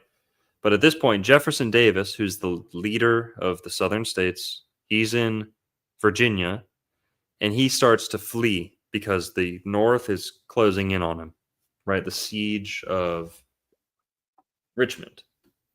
So he flees Richmond, runs out of Richmond. They take a train out and they load it up with all the last gold. All the gold, they call this the Confederate treasury. Tons and tons of gold, tons of banknotes, checks, jewels. Some say this was only a couple 100,000. Some say this was a couple 100 million. Some say this was like the treasure chest of a lifetime. But typically the mainstream historians tend to say, it wasn't that much money. Not that interesting of a story. Don't worry about it. Some other people tell the story, treasure hunters and such, that there was millions, if not billions of dollars on that train. Okay? Now, Judah P. Benjamin is the one who is largely directing Jefferson Davis's movements at this point. Judah P. Benjamin was his number one advisor. And Judah P. Benjamin says, okay, I'm going to get you, we got to get out of here. We got to escape the North. They leave Richmond. They're getting out of there. They make it down to Georgia. They have to get off the train. Now they're on wagons. They have to get off the wagons. Now they're walking. And, people are peeling off this escaping convoy of people. And eventually, over time, it's just Jefferson Davis and a handful of friends, his closest, cabinet members and advisors. Judah B. Benjamin is promising him, hey, I'm going to stay with you till the very end, man. We're going to get back to Texas. We're going to get all this money where it needs to go. And we're going to keep fighting the North. He said, all we need to do is regroup. All we need to do is, rendezvous in Texas, get the money where it's supposed to go, and we can win this war, man. Jefferson Davis he's scared. He doesn't know what to do, but he trusts Judah P. Benjamin, right? And he says, okay. Judah P. Benjamin says, listen, you take all this money, or, you take some of the money. I'm going to take some of the money, a lot of the money, and you go down to Florida. I'm going to go to New Orleans or Texas. We're going to meet back up. It's too dangerous for us to travel together, this or that.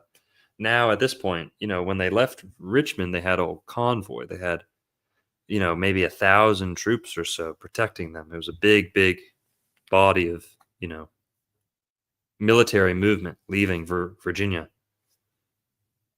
By the time they make it down to Georgia, a lot of those people have lost heart, lost faith, snuck off, pussied out, stole some of the money and ditched, right? So by the end, Jefferson Davis doesn't know who to trust. He's worried people are going to turn him in, so they're bribing everyone that they meet on their way down to Georgia. Judah B. Benjamin is largely his only real friend or person he can depend on at this moment. And he says, we're going to split up. We need to split up. You go down, you try and make it down to Florida. I'm going to try and go to West Florida or New Orleans or Texas. And we're going to regroup, start fighting again. So they split up. Judah P. Benjamin goes more towards the west coast of Florida. And Jefferson Davis is caught shortly after. Didn't make it out of Georgia. Still caught. He's in Georgia. Judah P. Benjamin makes it out. Apparently, he had gold bars sewn into every part of his clothing. And he was already a heavy-set guy. He was a fat guy, right? One of the few fat people in the Confederate South. And he had all this gold in his clothing sewed in. So he was able to bribe people. He was very crafty. He had charisma. He had Maybe he was into neuro-linguistic programming, right? They tend to be. He had a way of convincing people and eluding danger.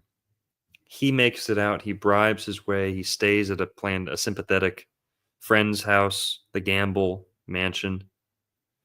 Then he goes and takes a boat and he leaves Florida. We don't know how much money he made it out with. We don't know. But we know that he had enough to pay his whole way there, to pay for friends, to pay for help, to bribe people to stay off his back. He made it to the Bahamas, and then boom, he escapes to England. Never returns to America, never sees his family in America again. And he becomes actually a judge in the British courts.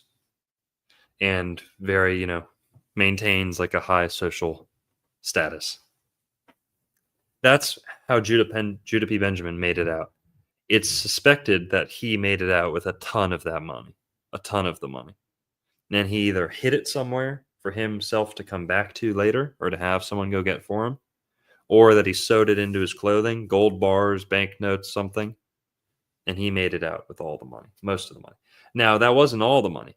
There was a ton of money that was with Jefferson Davis and his crew. Now, apparently, Jefferson Davis sent 2 guys. This is documented. He sent 2 guys. Maybe they had some more with them, but 2 men he trusted that had been with him the whole way. He gives them the rest of the money that he had with his side. So Judah B. Benjamin takes roughly half. Jefferson Davis has the rest of the half. Jefferson Davis gives all this money, the remainder of the Confederate treasury, to these 2 soldiers, and he gives them strict orders to make it to the Ulee plantation, or the house of David Levy Ulee. And that money needs to get there, and that once they make it there, they can take some for themselves. He pays them a little bit too. Says, this gold has to go. It's okay if I get caught. Something like that. Apparently, he was caught with his wife's shawl over his shoulders. Like he had his wife's like cloth over him. He was dressed like a woman, right? That's kind of the propaganda. They say he was dressed like a woman, but apparently he just had a blanket over him that belonged to a woman. So he wasn't in a dress, but a lot of people do cartoons like he was in a dress. But the North really used that against the South. Oh, he was in a dress, look at your leader. Yeah. But he gets the gold to Ulee Plantation. And this is a fact, not a conspiracy theory. It's recorded that some amount of money was delivered under extreme secrecy to the Ulee Plantation, and it was received by the Ulee family and probably buried or put on a boat and shipped out of the country. Also, some say that the Confederate treasury has to do with the Oak Island treasure, and the KGC is what connects the Templars to America. That the KGC are the Templars, or at least the Southern Templars in America.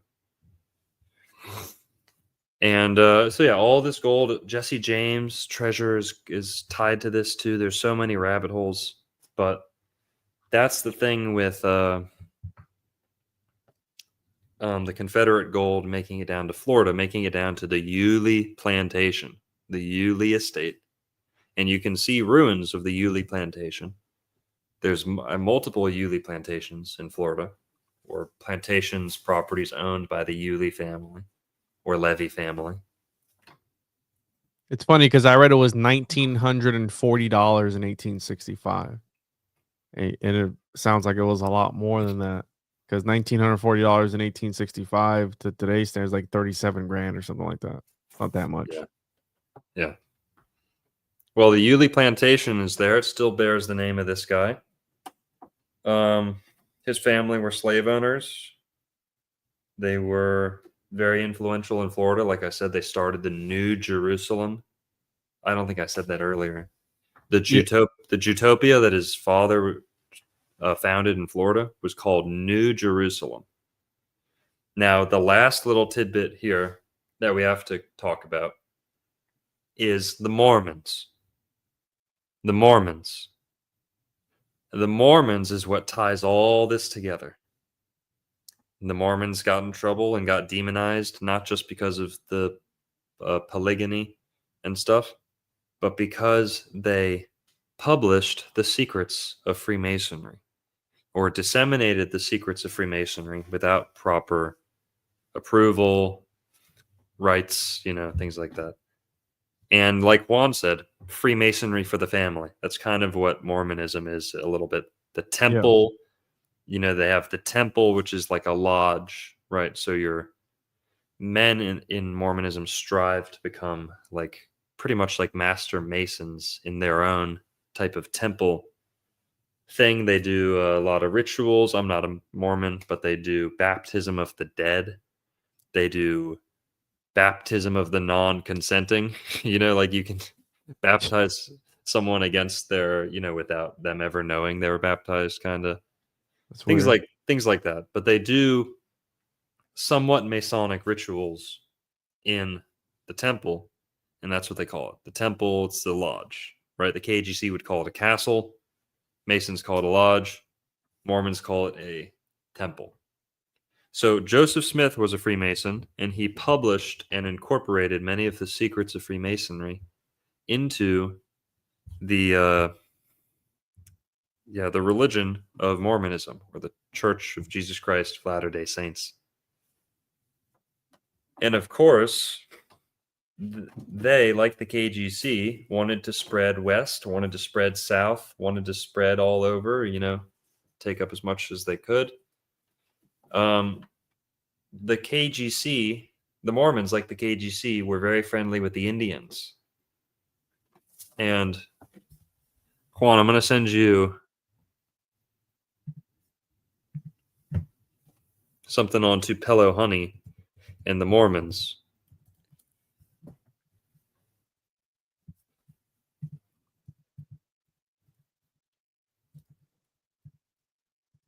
Like specifically Florida Tupelo honey? Yes. Here, Wow. I'm sending you a link. Send you one link in the chat.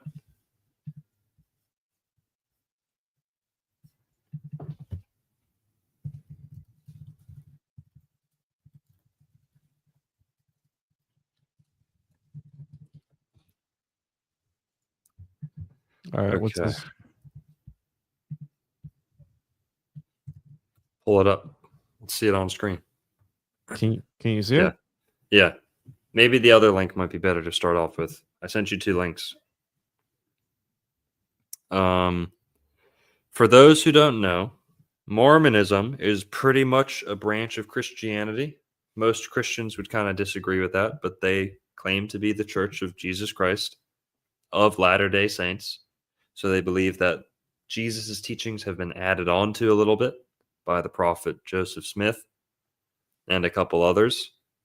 But Joseph Smith had this experience when he was young. He found these plates, all this stuff. Go look up the Mormon story. We don't have too much time.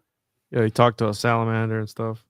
But the Mormons believe something that they got really ridiculed for, something that mainstream academics kind of scoff at them about, is that they believe that ancient Israelites, at some point, multiple waves of ancient Israelites departed from the Middle East and sailed to the Americas. Now, dozens of years ago, they used to teach that they didn't really know where these Israelites landed, but they knew that there was evidence of Israelites in the Americas.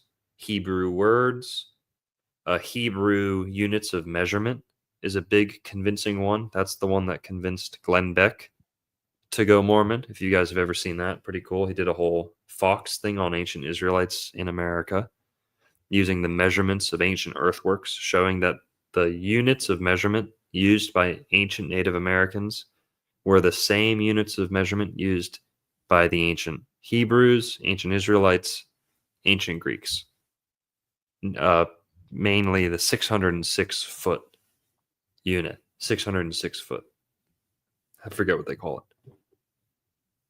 But basically, They believe that ancient Israelites sailed to the Americas and mingled and mixed and interacted with the Native American population, the indigenous population of the Americas, who were darker skinned. These ancient Israelites, they say, were lighter skinned. They move, they mix, they spread around the Americas, and eventually pretty much all trace of them is lost because they just kept mixing in with the native population to where they might have looked a little different, but at this point, everyone just looks Native American. But it's taught within the Mormon, church that ancient Israelites came to the Americas. They did a whole lot of stuff. They had they thrived for a period, and then they kind of died out in a great war, almost like a civil war between brothers, or war between the armies of two brothers, the empires of two brothers. And they teach that dozens of years ago, they wouldn't fully commit to where these Israelites landed in America. It was generally assumed that they landed in Central America or Mesoamerica because of all the temples and great, buildings and religious works there. But then they slowly realized that the Aztec, the Maya, the Inca, they don't have a lot in common with the ancient Israelites. Whereas Native Americans, meaning North American Indians, like Florida Indians, Southeast United States Indians, Plains Indians, the Indians from the United States have a ton in common with ancient Israelites. Both cultures made mounds. Both cultures followed what seemed to be the laws of Moses. When the women would menstruate, they'd be isolated. When they chanted the name of God, it was Yahweh, Javeh, Yohevah, Yohewah. The Florida Indians were chanting Hebrew names of God.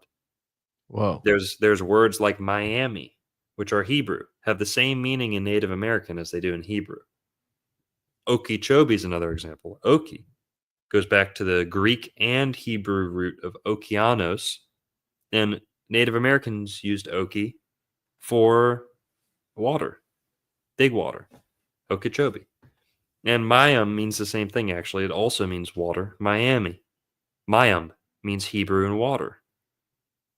It means water in all the different Native American languages, from Ohio to Florida. Well, recently, there's so much to talk about. We're winding down here, but recently, largely by the spurred on by the research of a guy named Wayne May. I don't know if he's a doctor, but Wayne May, he's a Mormon, like archaeologist, researcher type guy. He does some really cool YouTube presentations. Wayne May, he's on to the theory, and he claims, I'm not a Mormon. He claims that most of the serious Mormon archaeologists are turning away from South and Central America, and they're looking at Florida as the place where these ancient Israelites landed in the United States. Not just anywhere in Florida. The same river that E. Callaway believed was the Garden of Eden. The Mormons believe that the Garden of Eden is also in America. They say Missouri, not Florida, but they landed in Florida when they were looking for Missouri. Okay? So their ancient Israelite ancestors, they say, of the Native Americans, landed in the Florida Panhandle, sailed up the Apalachicola River, and there encountered honeybees. Now, this is kind of you could say this is pseudo-scientific or unconfirmed, or the mainstream doesn't agree, because the Book of Mormon, I believe, does talk about honeybees being in this land. And Wayne May, if you want to switch to the other tab, please. This map just kind of shows the path that they believe they took. There's like two brothers, right? There's Lehi and there's Zarmela, or however you say that. Yeah, so there's Lehi, and then there's Lehi's two sons. Lehi's like a prophet who sailed across with his family. Yeah. And Lehi, his sons are Nephi and Lamech. Layman. Sorry, Layman. So This one doesn't have pictures. This other link doesn't have pictures. The pictures won't load. that's all right. Just stay on that screen. This one talks about, zoom in a little bit so we can see the text. This one talks about the Tupelo honey, about how Tupelo honey is probably the honey being referred to in the Book of Mormon. And he uses not only the ancient American like archaeology in the area to prove a link to Native Americans or ancient Israelites, he also points at the Tupelo honey.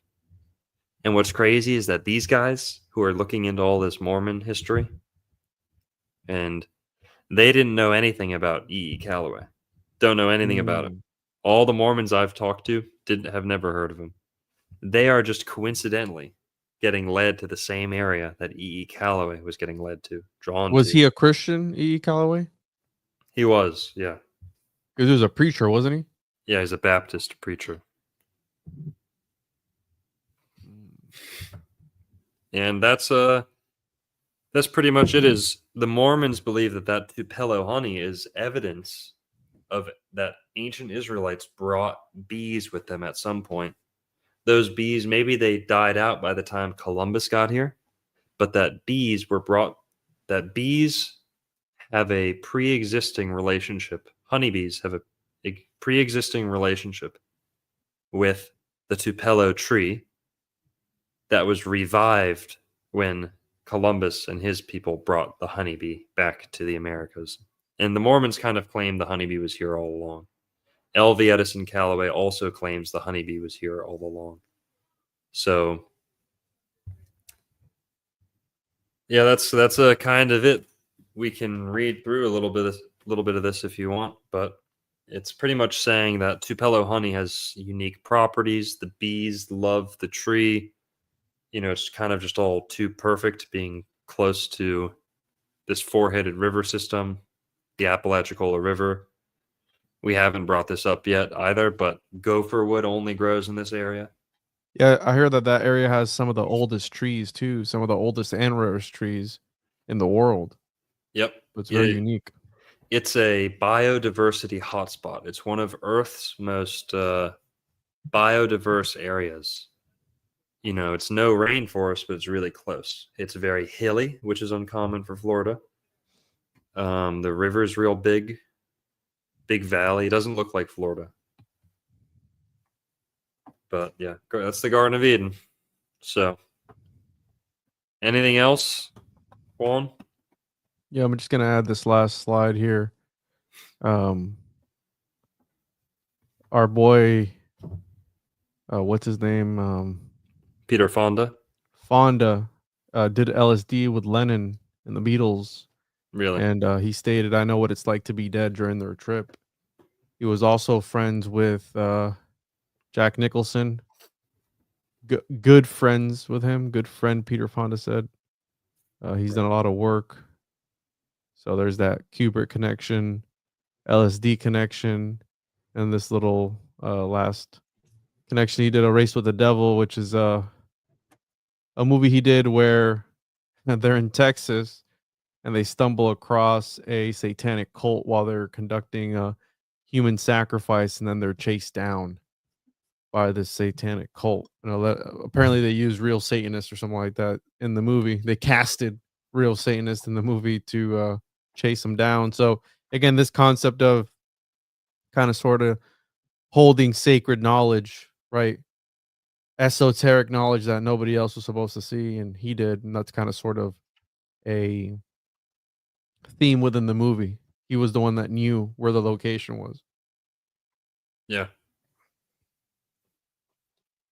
That's all I got on that. Oh, also, we got to bring this up. I forgot to bring this up. There's a quote early on in the movie when Ulee's daughter is going out on a date. she makes a joke about her. She's like, yeah, we're just going to the movies. Not much else to do around here. And the dad goes, he's like, you sure about that? Be home by 11 or something like that. And then she goes, you know what? Actually, we're going to rob a bank and move to Mexico. I don't know. It kind of runs in the family. It's like, you know, Mexico, yeah.